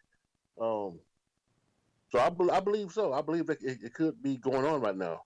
If we really are encountering interterrestrial beings and UFOs and we probably got some technology that the public don't know about yet. And I believe that it could be some test flights going on out there with guys with these packs on. So I believe it. Not at the airport, though. My God. Yeah, that's what I'm saying. It could be very dangerous at the airport, with planes landing and everything. But further out, yeah, I believe it could be going on. Or what if they are around the airport, but they have the same type of communications to know the height and level of planes coming in and out. So it's a stretch, but I don't put nothing past the government and the knowledge that they have and that we don't know about. I got to tell you, I really find it hard to believe that the government knows about somebody standing in the flight path in the landing pattern at LAX. That guy goes in the engine of one of those jets and hundreds of people die. Right. Yeah, it's over. Yeah, this doesn't make any sense. This can't. I just don't believe the government would fly a person in a man rocket, a rocket pack, and in front of an airplane where many people are at risk. I don't believe they would risk it. So I think this is some idiot that's got a thrill seeking. Well, I want to ask you, Science Bob, in regards to this. I mean, the the FAA can't be too happy with this. I mean, would they send federal agents out there to try and track this guy down? Yes. Mm-hmm. Absolutely. And FBI, too. The FAA, remember, is not a law enforcement deal. So it would be FAA and FBI, and they would be doing investigating. Door knocking. Yep. They would knock on doors and break a few down if they felt needed. How hard would that be to track somebody like that down? Because would you not have to have a specific license for that? You got to have a license, but nobody's going to be licensed to fly in front of airplanes landing at LAX. Whoever this is did not have a license to do what they were doing. So they need some kind of identifying characteristics, identifying marks, some way to track the person. And I just don't know what they have, and they're being quiet. Nicole. Well, all of this, I guess let me first off say I've seen Rich's footage of his jetpack humanoid, and I think it's better than any of this current footage completely. You can see shape and form to it. It's excellent. So kudos, Rich. I think that's the best things you have on camera. In lieu of people being adrenaline junkies or thrill seekers, I mean, come on, these guys that do these stunts, they also back it up with their own camera footage, with the hype of, hey, we're going to be doing this. We're going to show it off. We're so great. We have this technology. So I don't know. It falls in that random category of a crazy person to me. And I do think it would be important to track down who this is. And I know it can be done. And it harkens back to, what was it, maybe 10 years ago, 7 years ago, probably when more people were joining in the CE5 kind of way of thinking, and they were shining lasers up into the sky. And airports were reporting laser lights blinding them. And that was taken super seriously. I mean, we were hearing, they were releasing statements like, come on, people, be smart. Don't shine lasers at airplanes. You're endangering people. And people were tracked down and fined for doing that. Yep. So you have to think of this. Now let's take the human out of it. So it's not a human. Let's say it's alien. This is the best part of it. He wanted to be seen, or she.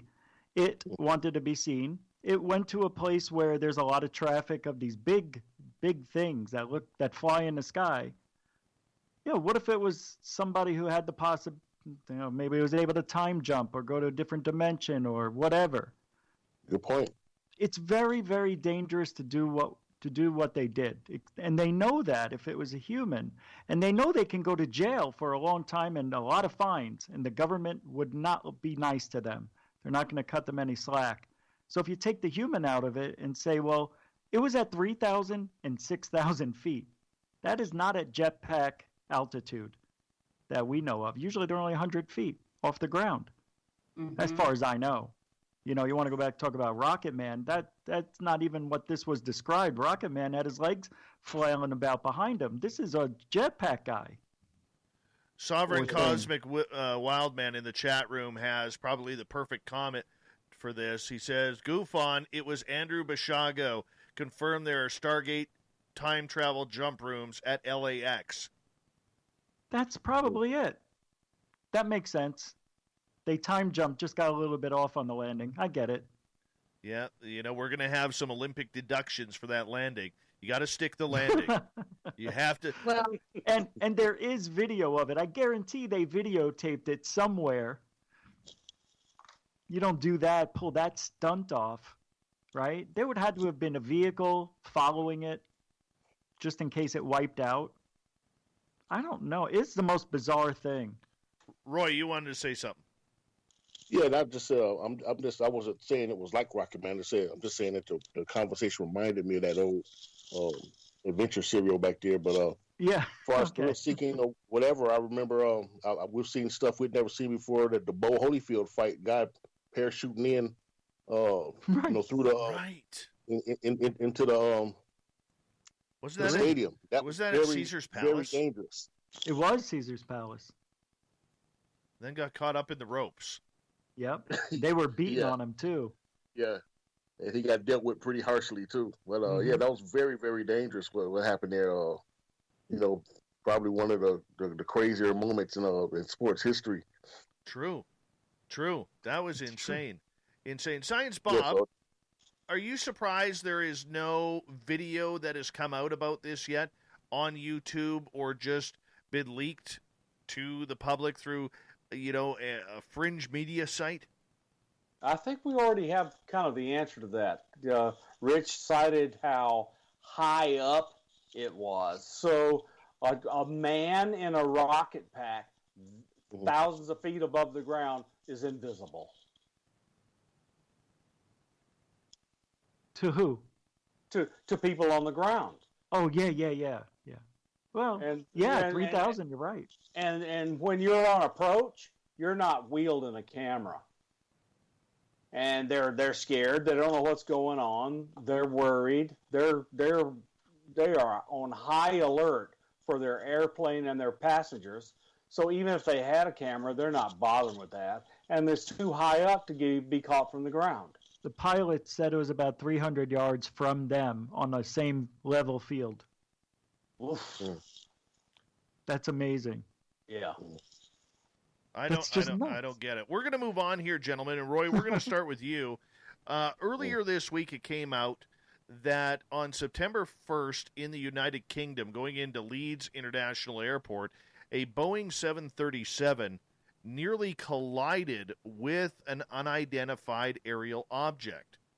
And what had happened was, as they were approaching the runway, the plane carrying about 185 people, they were pretty packed, the pilots noticed right in front of them, these lights all of a sudden come out of nowhere and shoot right in front of the plane, right past the cockpit by 10 feet.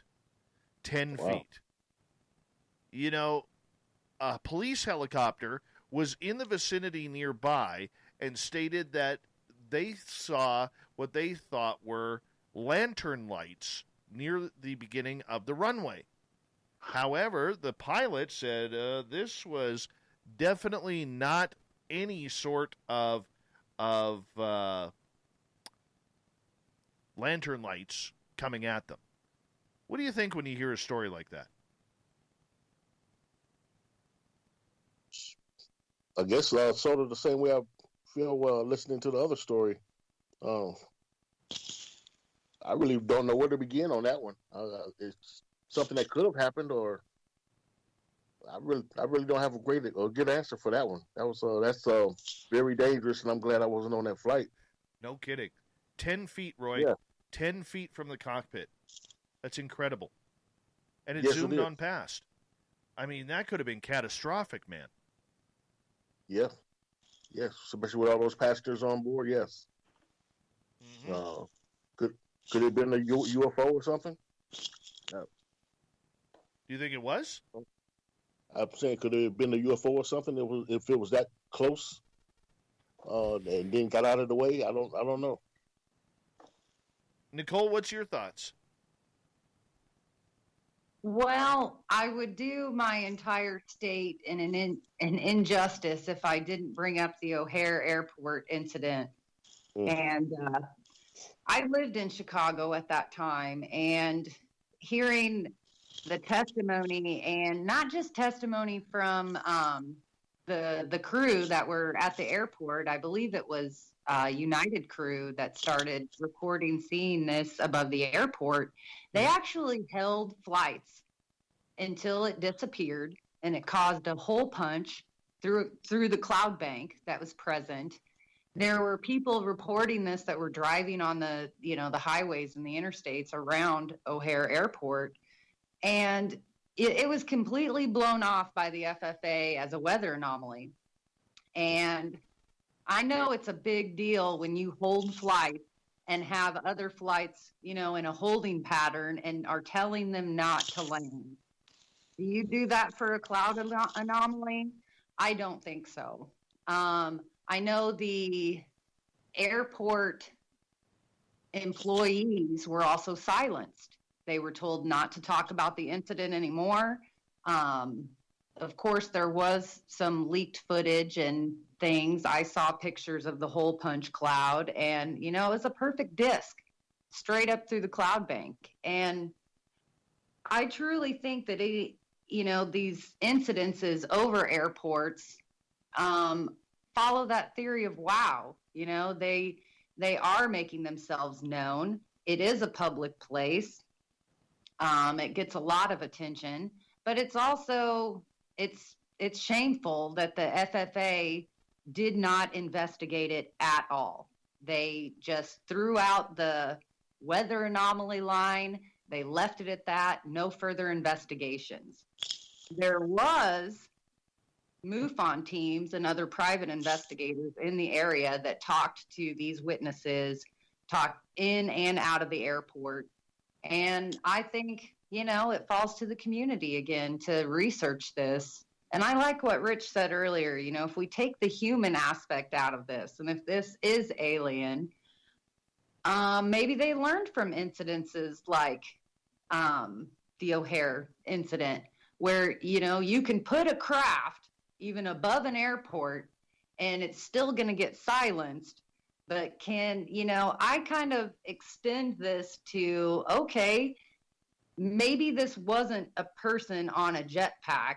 Maybe it was a being inside a craft that we just couldn't see the craft. So Right. they're like, there you go, humans. You can't deny, you can't blow off a craft. Can you blow off a person floating in nothing above an international airspace? 6,000 feet. Exactly. So I can't say we can write it off. I can say we need to investigate more, and we need to keep bringing up cases like the one in the UK, these incidences in LA, the O'Hare incident. We need to keep them at the forefront that these things do happen and shine the light on it. Richie G. Yo. At Leeds Airport, do you think it was UFOs, aliens? Well, I don't think Chinese lanterns can move that fast and get 10 feet from a cockpit, divert hitting the airplane. Plus, anything going that fast, you would think would get sucked into the plane or would get out of control that fast with just the way the wind is being transferred. Very odd.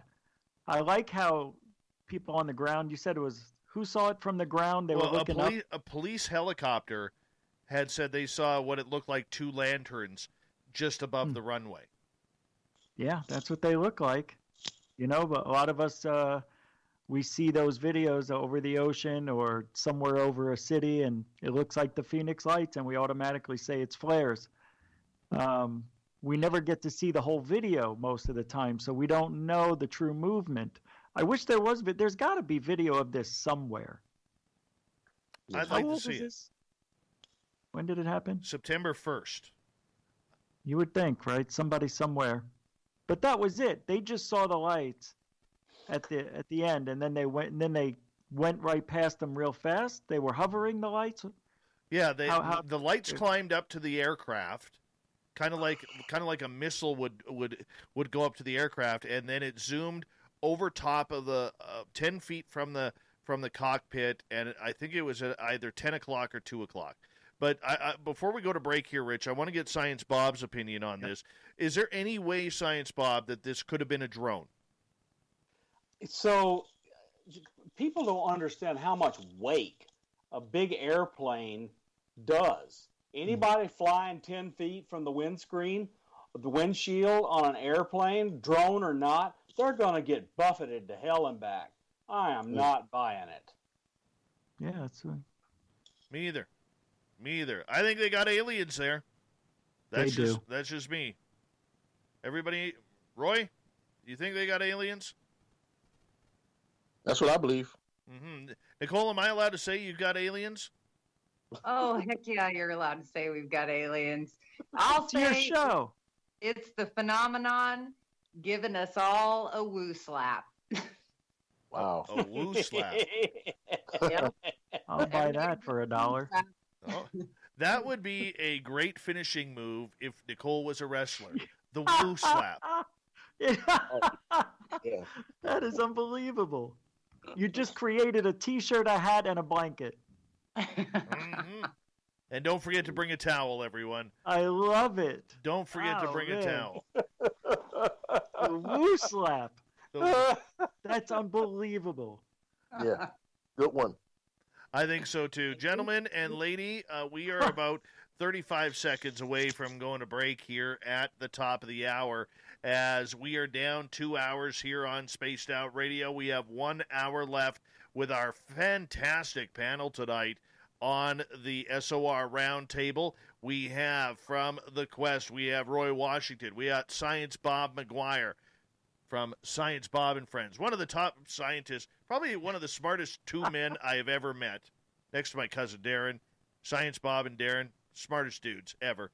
We got little Richie G from Goof On, and Nicole Sakach, who is research assistant with Grant Cameron. She's an experiencer as well. And when we come back from the break, I want to get into cloaking, because there's a great debate on whether or not Bigfoot or Dogman or cryptids like that can actually cloak. It's time to turn up the woo for Derek on Twitter at Spaced Out Radio, coming up in hour number 3.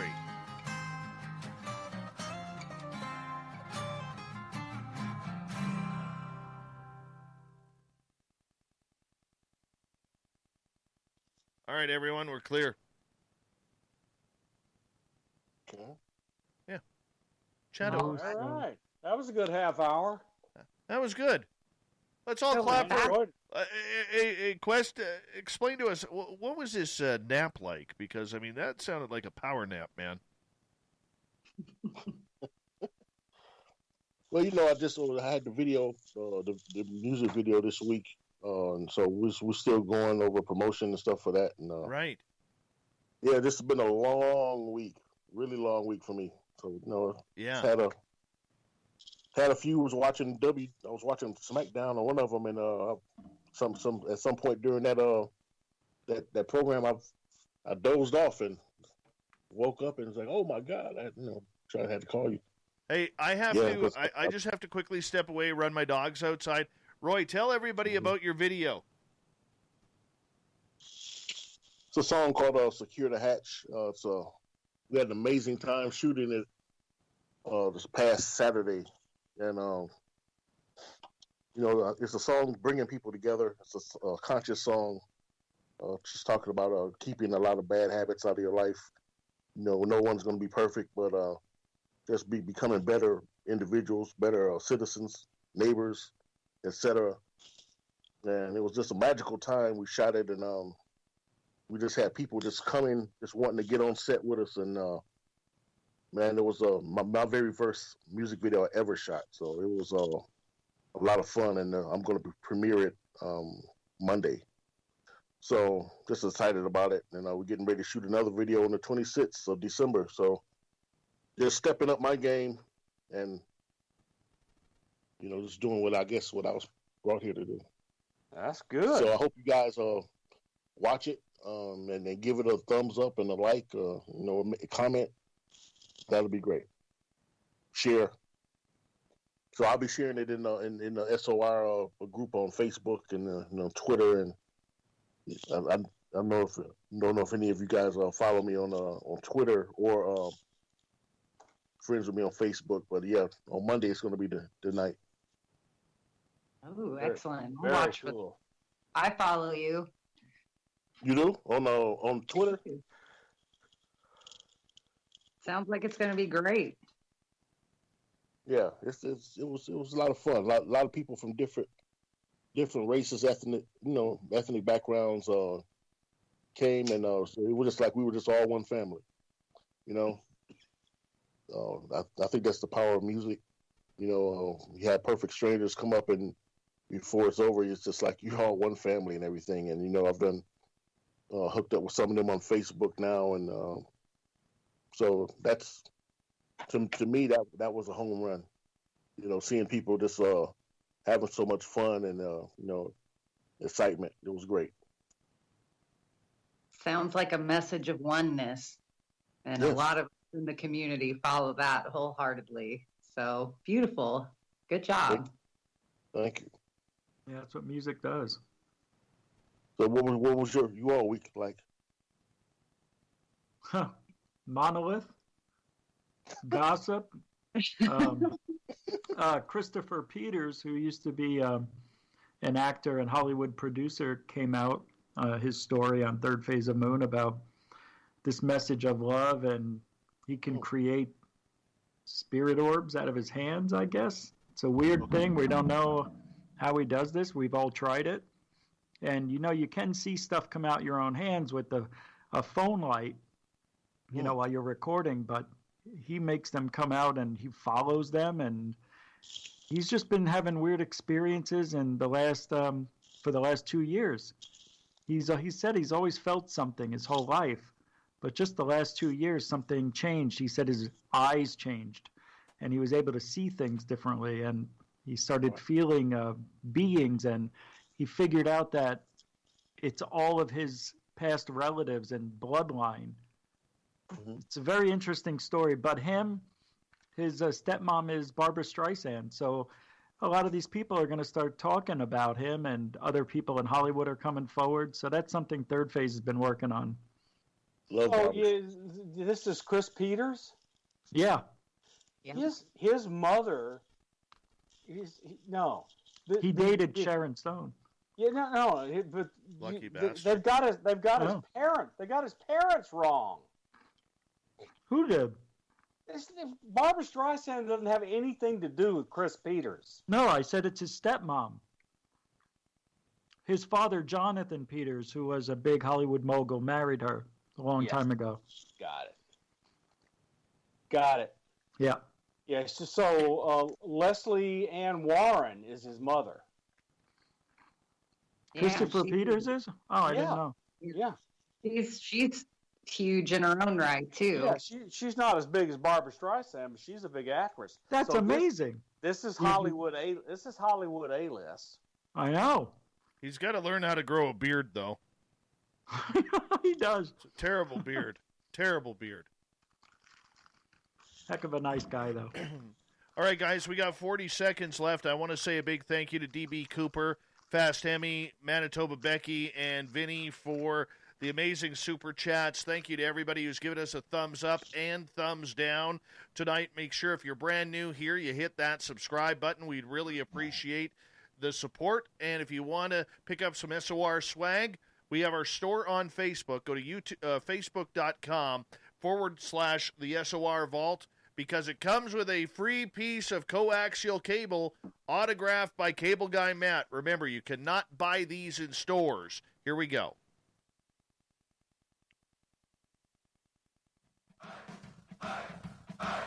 Would you like to connect with us? Head to spacedoutradio.com for all your latest show info.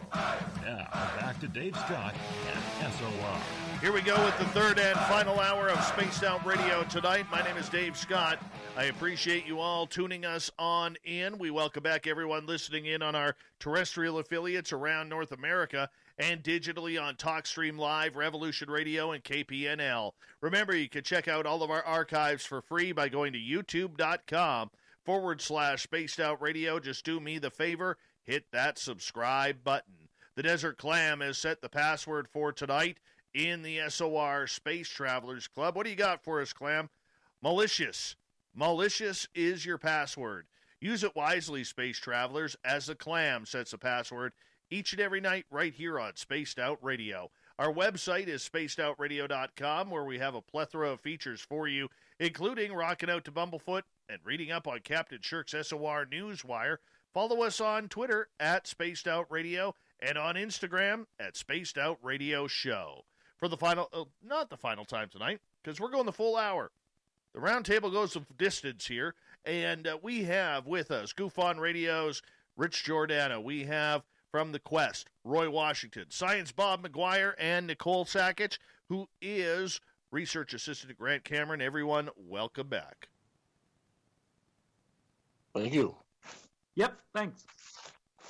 All right, I want to get into some cloaking. Science Bob, we're going to start with you and answer a couple of questions in our chat room. Who is Cable Guy Matt? He's literally my cable guy. Literally my cable guy. So that's who he is. So anyways, we're going to get into cloaking here. And the reason why I bring that up, I had one of the aviary on the show earlier this month. And his name, by the way, Bruce Maccabee. And his wife had an incident that was actually put into David Politis's Missing 411, The Hunters, where she was out hunting on her property, sitting up in a deer stand in a tree about 15 feet up, and all of a sudden this cloaked figure, almost looking like Predator. Remember in the movie Predator, where there was that cloak, blurry image of the Predator before it came to physical fruition? Well, that's what she saw. If it bleeds, we can kill it. If it bleeds, we can kill it. Exactly. Exactly. Right? So this is what she saw, and she actually grabbed a photograph of this thing. Now, considering her husband is a very brilliant scientist, what do you think she actually saw, Science Bob? And I'm going to add a caveat to that. as that was happening, down at the local high school where the marching band was practicing for, I believe, homecoming or something along those lines, there was a UFO sighting at almost the exact same time. So, what's your opinion on the cloaking aspect, Science Bob? Okay, so right now, almost anybody listening to this can go on Google and search for metamaterials cloaking and find examples of a person standing up in front of a sheet of material. You can see their head, you can see their feet, but you can't see their body because they're standing behind a cloaking material so it looks like the wall is all you see through that material. So we are already able to do things that are like cloaking with science that human beings know. So I don't find this surprising that this is possible. Now, I can hear the debunkers right now. Some cat got a Halloween costume of the Predator and got some metamaterial for cloaking and fooled with them because it was Bruce Maccabee and his wife. So I believe that it is possible she saw what she saw because these materials are known to exist. Mm-hmm. So how would you don't think it was a creature? You don't think it was a Bigfoot? No, I don't have a clue what it is. And so I've seen the Maccabee interviews and seen her picture, and it looks weird. So as long as you brought up Politis, I encourage you and everybody else to go listen to his Can-Am YouTube channel. His latest video, he goes all the way down the woo train with telepathy, portals, Bigfoot.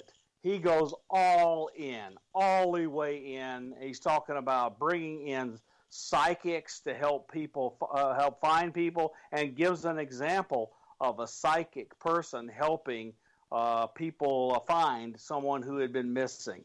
I mean, so Politis has just been scrupulous about avoiding that completely. This video, he went all in. Nicole, I'm curious your opinion. Did she fall asleep, or just forget to turn her microphone on? Oh, there I am. Sorry. I have seen the tech that Bob is mentioning, and from what I understand is that, yes, this material can give almost like a backwards reflection as to what is behind the person or in front of them, and so it can mimic this invisibility. But from what I understand, it's not advanced enough to where if you move around, it's going to continue that reflection.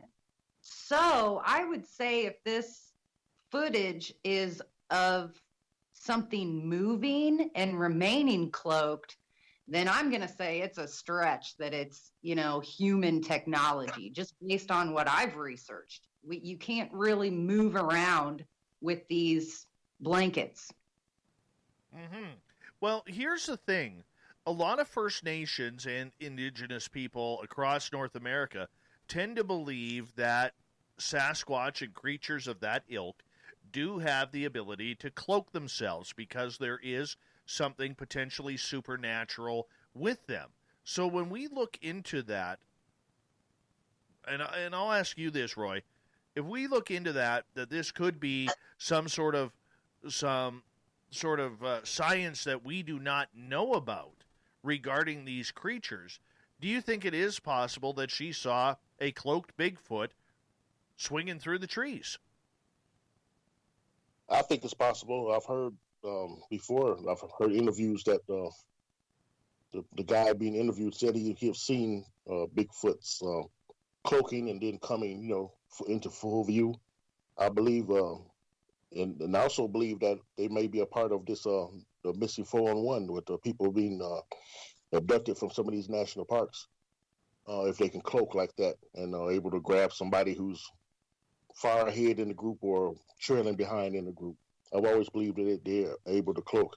I've also seen pictures of of human beings being able to cloak as well. But like Nicole said, I don't think that they could move and still, be undetected like that. But just standing still. I've seen pictures where you really, really, really have to look, and maybe you can see somebody in there. You're perfectly blended in. So I believe that is a Bigfoot that she's seen. I believe they have that ability. So, like I said, I've always believed that, and I've heard plenty of accounts of people seeing them either going into the cloaking and disappearing, or appearing from nowhere. Just so I believe that. I'm leaning your way, bud. I'm leaning your way. But Rich, on this point, this is one of the things that I found interesting that Dr. Maccabee said.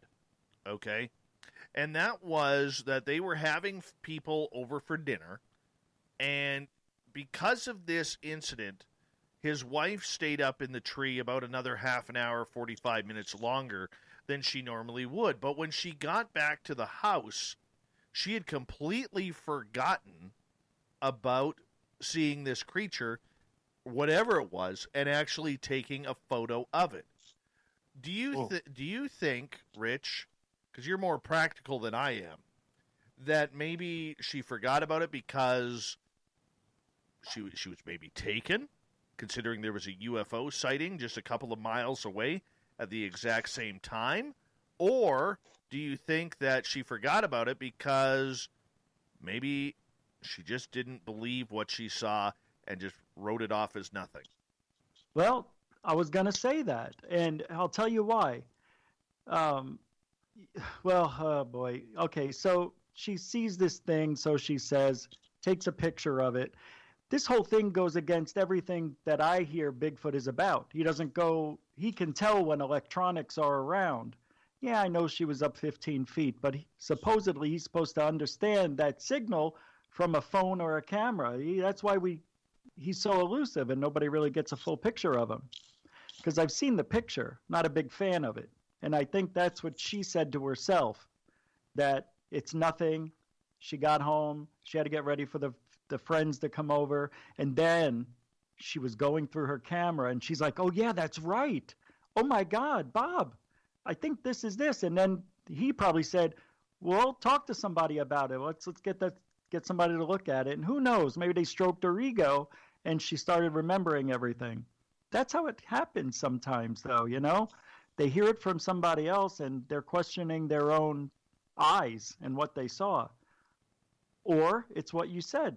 Maybe she was taken by the Bigfoot aliens and they tried to erase her memory, and then she started going through the photos and it made her memory come back. That could be it too. I don't like the story, though. It's not that great.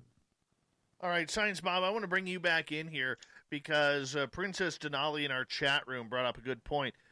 If these creatures are some sort of supernatural creature, would vibration or frequency have anything to do with their ability to cloak? The answer is yes, because the cloaking technology that we use on airplanes, everything about it has something to do with frequency and vibrations.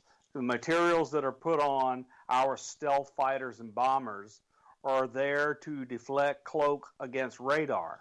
So the answer to that is yes, and the materials are chosen to do that very job.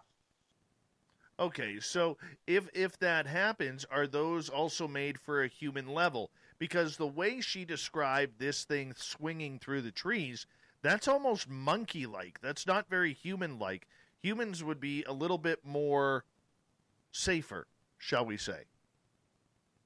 Yeah, I don't discount that a human could do it, but it does seem not normal for a human just to swing through trees willy-nilly, especially if they have a ton of cloaking material on. So whatever it is very, very agile, very capable, and very strong. Okay, final question for you in regards to, what she saw. And I realize science isn't based on folklore or legend, but considering the indigenous side of this story as well, and I think you're open-minded enough to do it, could it be possible that if this creature, which many people, such as myself, do believe exists, has that ability to disappear? And that's why when we're out in the forest and people are tracking this, maybe it is the ability of cloaking that makes it disappear rather than perfecting camouflage in the forest. Okay, so here's how an observational scientist such as me would approach your question. She took a picture of something moving through the trees. I know that cloaking technology is possible, and I understand that if Nicole and I, sitting here with you now, can go to Google and find images of somebody cloaked, that whatever the military has, that was what they had 10 years ago, and they're way beyond that. Okay, so so is it possible? I believe it's possible. If this is a critter going through the trees, it's got some kind of cloaking technology, and since I believe that cloaking technology is possible, it's completely possible. Interesting. All right, let's move on here. Last night I had a beautiful young lady named Alex Mitsuo on, and we were talking about the paranormal because she wrote an incredible blog about a week ago on her site, alexmitsuo.com, about 15 things that paranormal investigators need to stop doing right off the bat. Like, just quit doing it. You know, it makes the entire field kind of look bad. And I agreed with a lot of the points that she made about social media, about television. You know, Nicole, I'm going to start with you on this, if you don't mind. And, you know, I realize this is more a UFO panel than a paranormal type panel, but we're going to go down this road anyways. If you were to change 2 or 3 aspects of the way people investigate, whether it's paranormal, whether it's UFOs, whether it's Bigfoot, cryptids of the ilk, what would you like to see change for the betterment of the community? Oh, concerning like televised shows? Anything.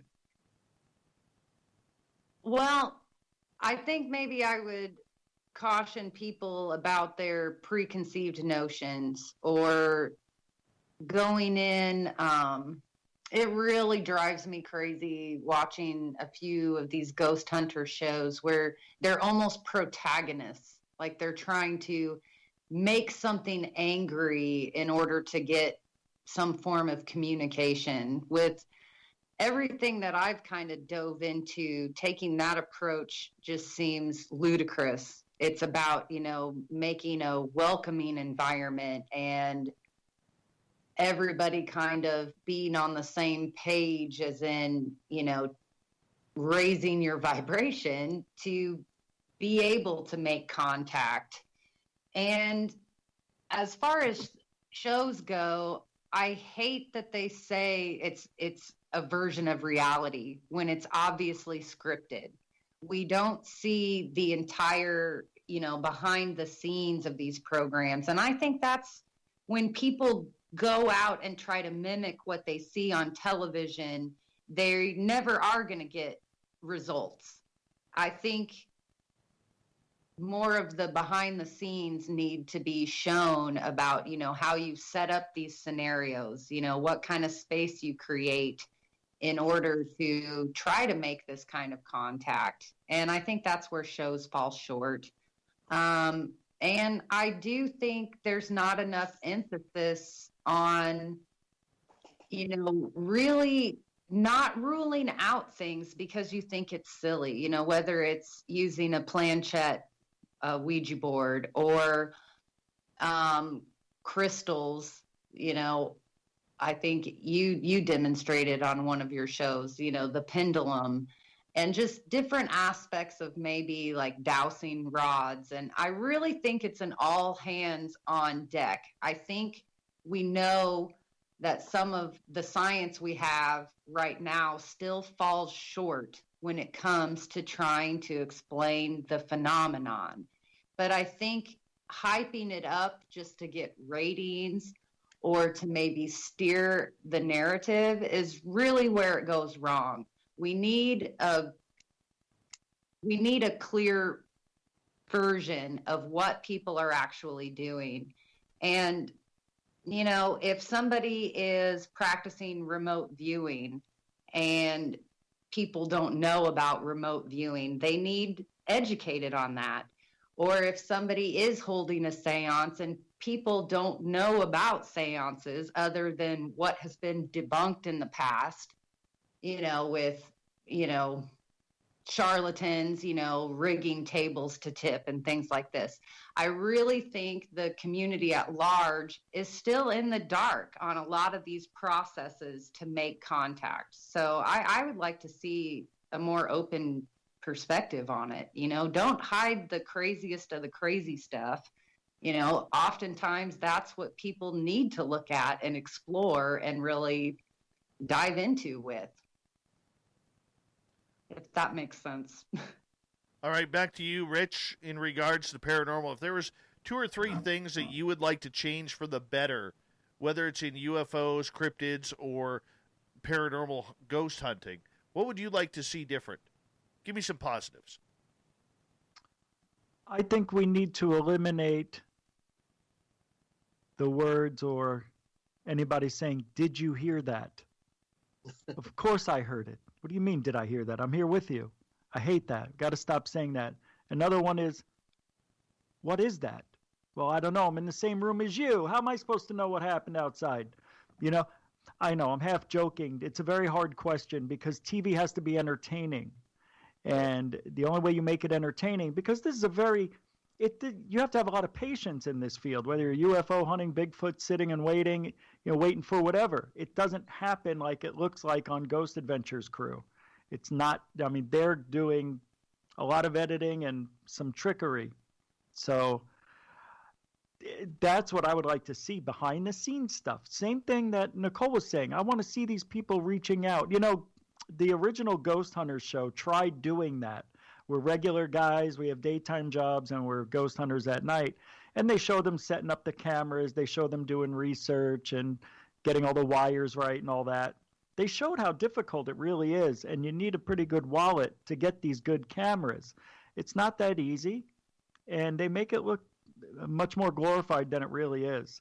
I would like to see how hard it is for people to get successful EVPs and poltergeist activity. So I'd like to see that changed. That's a very good point, Nicole, because I really enjoyed what you said there. And another thing is, I want to see people I haven't seen before. I want to see new people and new ideas. We see the same script. They're going by something that works, you know, that the Ghost Hunters crew, Ghost Adventures crew, whatever you want to call them, they've got the template of how to make a show successful. And all these other shows try to do the same. We need to see something different. So I don't know. It's very hard. I think about it all the time. No scripts. That's why YouTube's getting popular. People are making their shows. You know, they're doing documentaries and stuff because TV doesn't show us what we need to see. All right, Roy, bring you in on this question. What are 2 or 3 things you would like to see for the positive? And we only got about 1 minute, and if we got to carry it over, we will.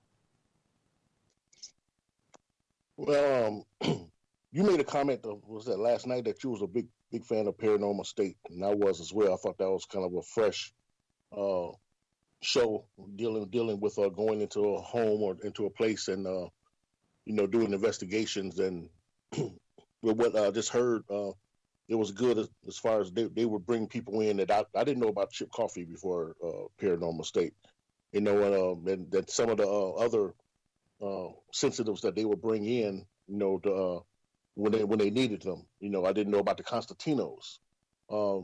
So I thought that was a fresh look at you know, having a paranormal show, and that's still one of my favorites. I think we could have more shows like that, and then, even though you were joking as far as what was that and everything like that, did you hear that?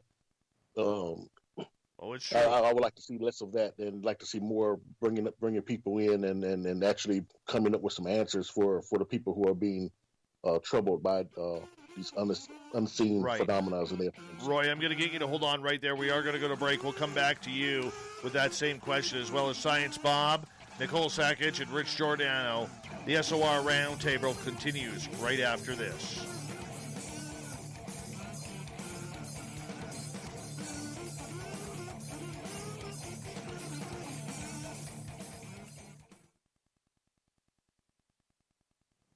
All right, we're clear. Is Science Bob sleeping? I'm kidding. That scared the hell out of me, man. Scared the hell out of me. Oh, dear. Too funny. Hey, thanks, Rich. Thanks for what?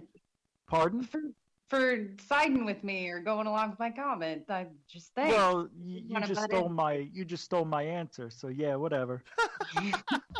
No, I'm kidding. Thank you very much. Thank you. I mean, you're welcome. You're welcome very much.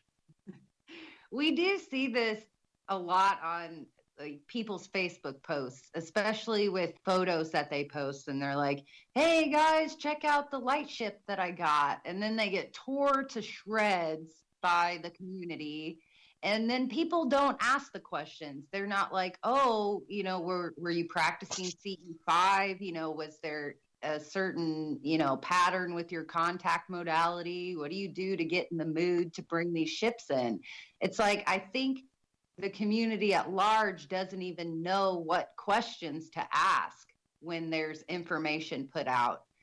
And I just think it's sad, that I even think back to one of the old spiritualists, at the turn of the century or the turn of the last century, which she was completely believed. She had a great following. She pretty much started the spiritualism movement in the United States. And then a lot of what she talked about, was later debunked because they were like, how would she know this? She never traveled to India to be able to talk about this. She never, went to this country and investigated this. And so they automatically just threw her under the bus, and they're like, she's a liar. She's a fake. She's making this all up. Well, if you really dive deep into her story, she was astral projecting, and she was using techniques like this before we had names for it. So I just think often we fall short to just throw somebody under the bus and say they're faking something or they're lying about it or making it up. And it's because we don't even know the questions that we need to be asking. It's infuriating. You are on a rampage tonight. She is. She's a smart girl. It's questions of my first Twitter war. That's what it is. Yeah, really. Is it? I think so. I'm a bit defensive. This is the first time I've had to. That's hilarious. Yeah, you did good. You did good, kid. You did good. Oh yeah. Well, I'm tired of my experiencer friends getting thrown under the bus because people don't know what to ask them, or they haven't dove deep enough to even understand what Grant's book that's out on contact modalities, he said it perfectly. He thought this would be like 4 or 5 ways to make contact with the phenomenon. And here he is writing a book, and there's over 90. And that's just what he has tried and interviewed and investigated himself. It's like, we're all snowflakes. We're all going to make contact in our own way. Yes, are there easier routes to follow, or have people streamlined processes like Greer streamlining CE5 based on Eastern meditations? Yes, sure. But it comes down to it. You have to do it yourself. And Rich, I know you love throwing yourself out there and trying these things for yourself. And that's honorable. And I wish more people in our community did the same before they just shut down somebody else's experience. Thanks again. Hey. Little Richie G, everybody. Little Richie G. I got boots on the ground. You do.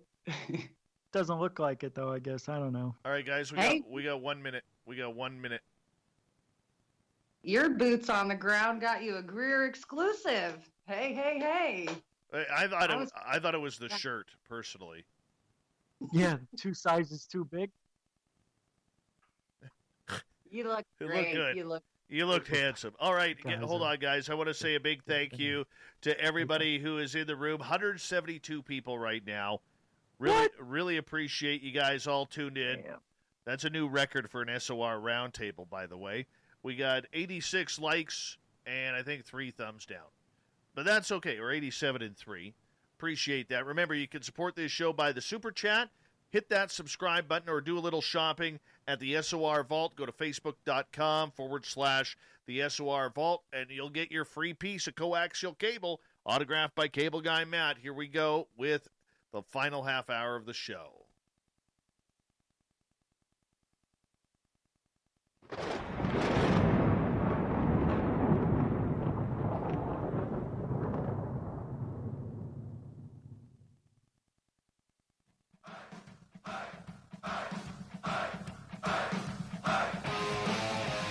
Rounded third. We're heading for home tonight on Spaced Out Radio. My name is Dave Scott. Thank you so much for taking the time to join us tonight.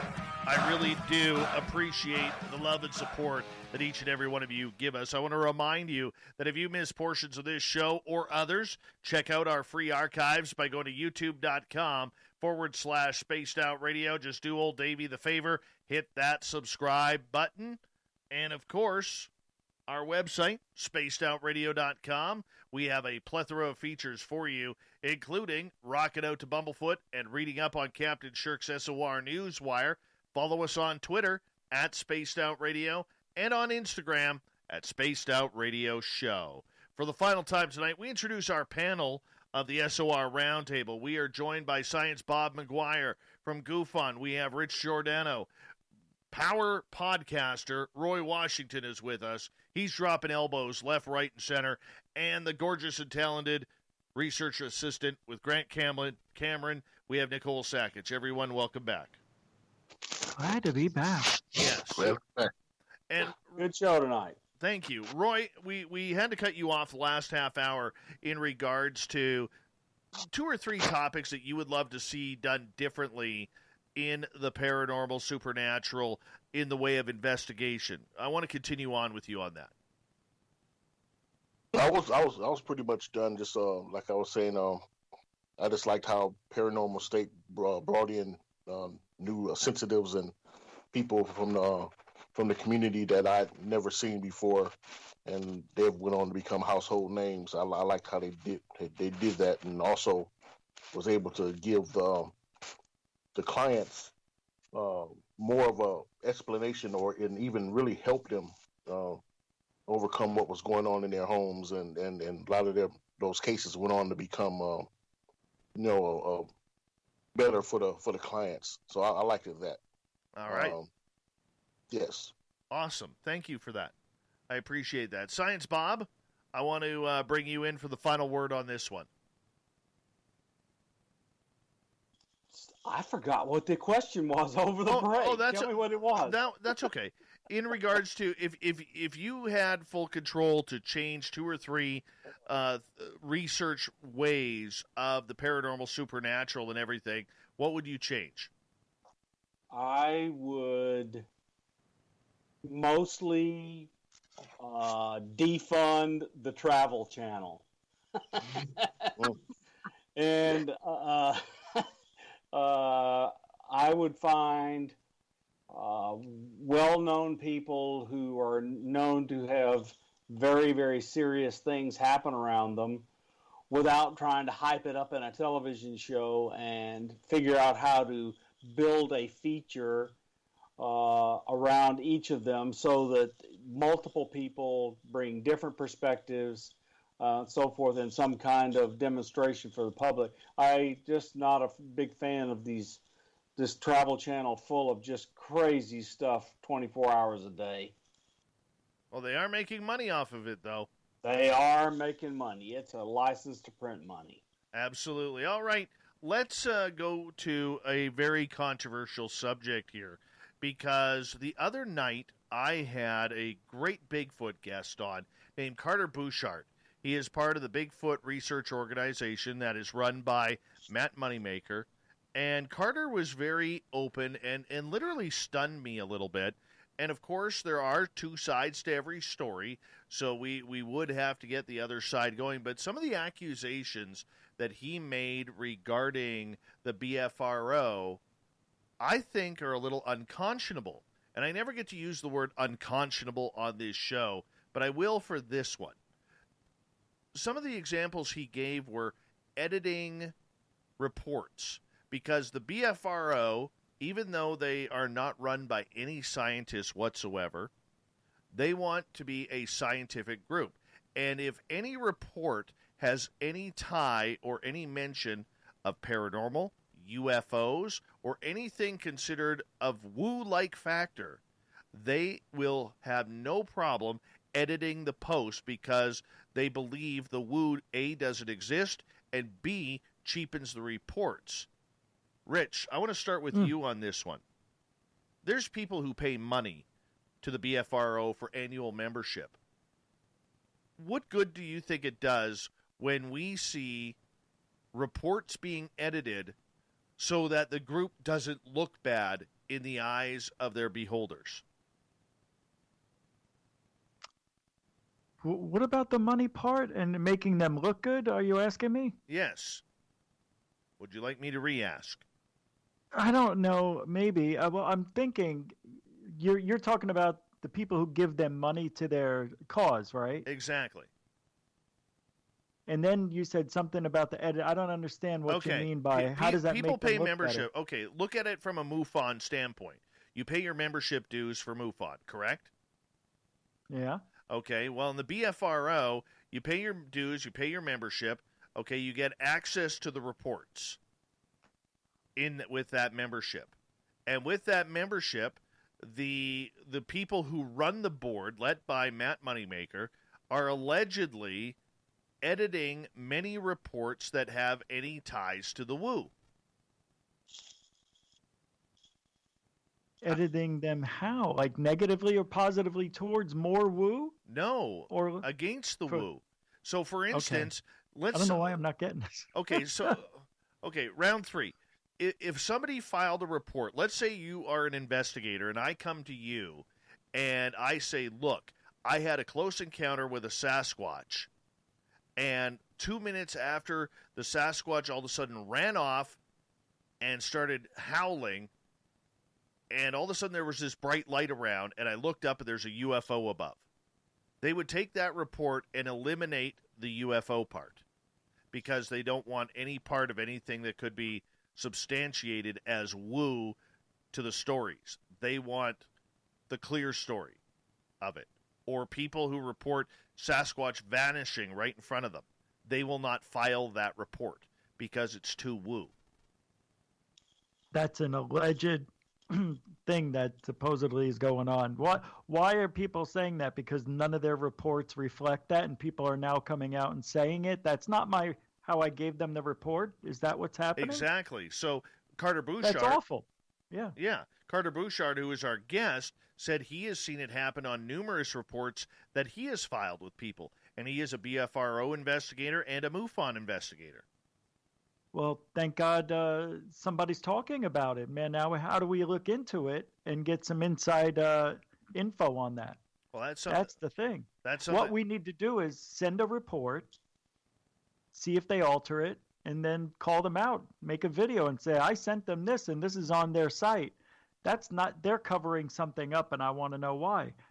Why would they do that? Because they don't think it's a credible story, I guess, when people talk about UFOs and disappearing Bigfoot, right? Exactly. That's silly. That's part of the lure of Bigfoot, that he disappears, right? And understands mechanical things are around him. He's so elusive because of it. I don't know, man. That's just wrong, and they should be called out on it. How? How do we look into it? It's the only way we can do it is somebody has to. I think we got to get Matt Moneymaker on the show. He's going to deny it. We don't do that. People are just upset because they think we should have more evidence by now. Maybe that's what he's going to say. I don't know. He can't admit it. How can he can't admit that's going on? It would ruin everything. they're done. It's What pretty heavy assumption going on.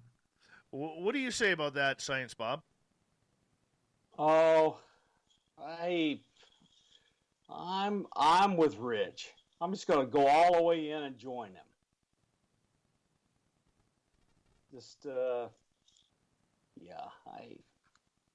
There's just too much crap in paranormal, ufology, and all sorts of other things. You just need to clean all that stuff out of the way and find serious people and do serious stuff. And the one way is don't associate with them. Well, I asked Carter Bouchard that the other night, and his answer to that was, when I asked, why don't you just leave him, it's because he wants access to the database. And being an investigator, he has that access for the reports. Even though he and other alleged researchers have complained to each other and to BFRO organizers and directors that their reports are being edited. Wow. I think it's shameful. I think it's shameful. Yes, so do I. As it gets. You cannot not include every piece of data in anything scientific. Otherwise, you're blowing your whole thing, You're tailoring it to what you want instead of following the truth and the data. And that it's just shameful. And you see this in UFO reports all the time. And I know because all I did was dig through UFO reports for 15 years. And you realize that once you look at report after report after report after report, and it doesn't include the high strangeness, then it pisses you off, because then you turn to your community and you go face to face with experiencers and you get more data. You find out the high strangeness and you're able to collect that and you get a clearer picture. So to leave it out, it's terrible. Totally agree. She's on fire tonight.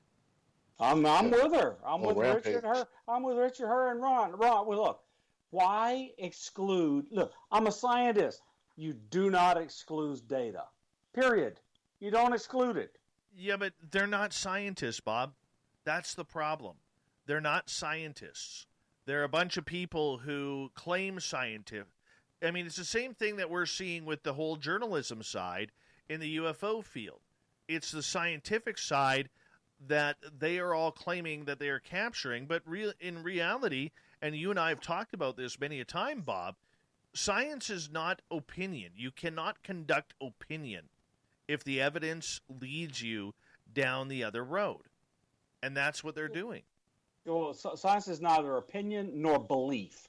It is data and an inference made from the data that you test over and over and over again. Anything less than that is kind of a waste of time to me. Me too. It's like looking at a crime scene and then disregarding fingerprints. Yeah. Wow. It's worse. Yeah. It's worse. It's looking at a crime scene and throwing away all the DNA evidence. It's worse. Roy. Well, yes, I agree with them. And really, I mean, I remember a time when people were kind of cautious to talk about their experiences and everything. So this is going on. It seemed like it's kind of taking us a back step or two. If your true experiences are being edited, not being presented the way that you presented it. So I don't know if someone is able to make a copy of their full report that they turn in, so that they have proof that no, this is not how I presented it or what. But I think that's a bad thing that's going on. So I agree with the rest of the panel. Roy, do you think from a business level, and you've done a number of great things in your life, but do you think from a business level that covering this up, that they are editing stories, if that's allegedly what is happening, that covering it from their membership and the public is something that should be accepted. No, it shouldn't be accepted. I don't think it should be accepted if they're, like, say, if they're editing and covering things up. If they're supposed to take in the report, if I see something or I experience something, if they're taking in that report, then I want the full, unedited report of what I seen or what I experienced, or else why am I submitting it? Yes, Absolutely. I would feel pretty ripped off because Carter actually said that he has had a number of the people that he has interviewed who've come back at him and saying, why was this detail taken out of the report? Why was that detail taken out? And it's all woo. It's all the woo stuff. And I find that very troubling if that is to be true. Now, we have to remember, we only got one side of the story here, so everything is alleged. We don't know if it's actually happening without talking to somebody from the BFRO, which I do believe needs to be done. I agree. Get Steve Moneymaker on. It's Steve, right? Matt. Close. Unless it's disgruntled people who are just saying that they changed the story. You know how rumors that's get what I'm blown saying, out of Rich. proportion. Yeah, That's exactly what I'm saying. I mean, but you have to ask the question. You know, maybe that's something we do. Fire off an email to the BFRO and say, hey, we're getting reports that you guys are editing, allegedly, reports that are coming on in. They're probably editing them for time, not taking out the good stuff. Maybe just in a report here or there, it didn't probably sound good for the report. But nonetheless, they shouldn't be taking things out. Just don't use the report at all. So if you have 100 reports and 95 of them have the woo remove, I think I can make a conclusion. Yeah. The problem at hand might be in the report itself. I know a lot of the sighting reports that I've seen, they're just bare boned. They want to know your location, what direction you saw it, the time frame, whether it was day or night, and then that's pretty much it. And then they might give you a paragraph or a few lines that say include anything else that you think, might be relevant. Well, a lot of people don't even know what to say at that point, or they're like, well, all this high strangeness went on too, but they don't really know what's important or what people want to know to even be considered. So the problem at hand might lie in the reporting system itself. Yeah. And I know a lot of investigators will hammer other investigators or researchers when they do ask questions like that, as they say they're leading a witness.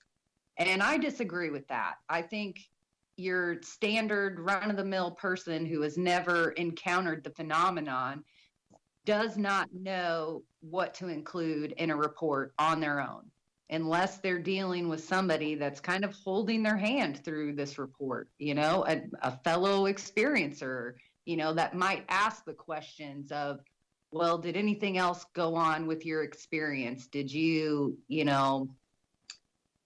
have strange dreams involving this? Was there missing time?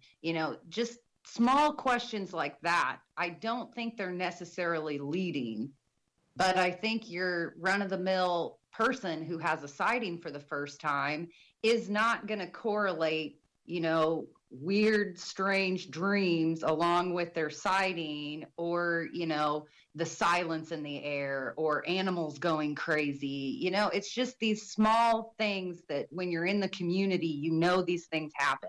But when you're on the outside of it, no, you're completely unawares of the multitude of high strangeness that should be included in the data. Rich? What's up, Dave? How you doing? All right. Ditto. Great answer. I'm ditto. I'm with Nicole. Yeah. It's just forget it. Don't be associated with any entity that would do this. Right. Why are we in this at all if we associate ourselves with entities that do this? That's why you built the supercomputer there, Science Bob. You know it is. That's why you built the supercomputer. Yeah, look, I built this massive supercomputer to do all sorts of stuff, and it's because I don't want anybody else telling me what I can do. Science Bob's going into the deep end of the woo pool. I don't know if he'll be able to handle it. I do not know, but it looks exciting. Panel, we only have about 90 seconds left, and you know, why don't you all tell us a little bit about what you're up to over the next couple of weeks? Because as we get closer to the Christmas, you know, there's going to be a lot of people out there maybe looking for books, maybe looking for topics to think of as we start to go on holidays. Plus, we don't know how much more we're going to be locked down here. Nicole, tell us what you're up to. Well, right now I'm up to my elbows in triangle sightings and speaking with witnesses, and that's what's on my horizon over the next week. But as always, you know, I'm kind of in the middle of this government disclosure activism, so that's also what I'm working on. So you can find my stuff on YouTube under my name and Facebook under my name as well. The last name is Sakach. Excellent. Super Quest. 10 seconds. New music video premiering on Monday, and a new album coming out later on in December. So I'm part of the SOR on Facebook and Twitter. Just look for me, Roy Washington or Smooth Novelist on Twitter. Love you, man. Thank you. Science Bob, what do you got up to coming up? Besides building the supercomputer, I'm doing radio work for Passive Radar as proposed by Peter Davenport in a MUFON conference 20 years ago, because today we can build it for $250. And don't forget, the next Science Bob and Friends, we have Richard Dolan coming on with you, Science Bob. It'll be great. Absolutely. Richard's got one book out, and he's doing volume 3 of National Security right now. It's just a good time to be around, Richard. All right. Little Richie G, I got 20 seconds for you. All right. Well, in the near future, I'm making a short little documentary thingy about the firemen, and how they are. It's in their, I guess, their manual that they can go collect crashed UFOs. So they're part of a retrieval thing. So yeah, I'm doing a little thing on that, and you know, GoofOn's on just about every night on YouTube, 10 Eastern, 7 Pacific, and I'm working with the new channel, Third Phase, for Third Phase of Moon's main content, shortening them down to little clips. Nice. Thank you, panel, for this, and thank you to Mr. Ron Bumblefoot Thal, who is rocking in the background with Little Brother is Watching. Bumblefoot is the official music of Spaced Out Radio, rocking us in and out of every single show. Get your horns up for the guitar god himself.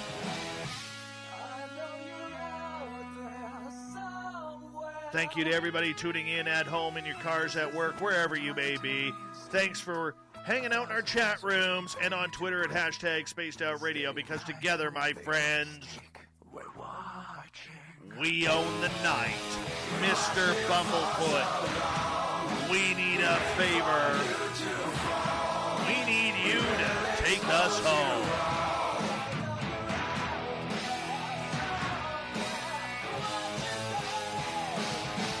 Yes, the Woo train has docked for the night, but soon, my friends, we shall ride again. Your seats are always available. Your tickets never expire. And if you want to bring a friend, yep, we got room for them too. Good night.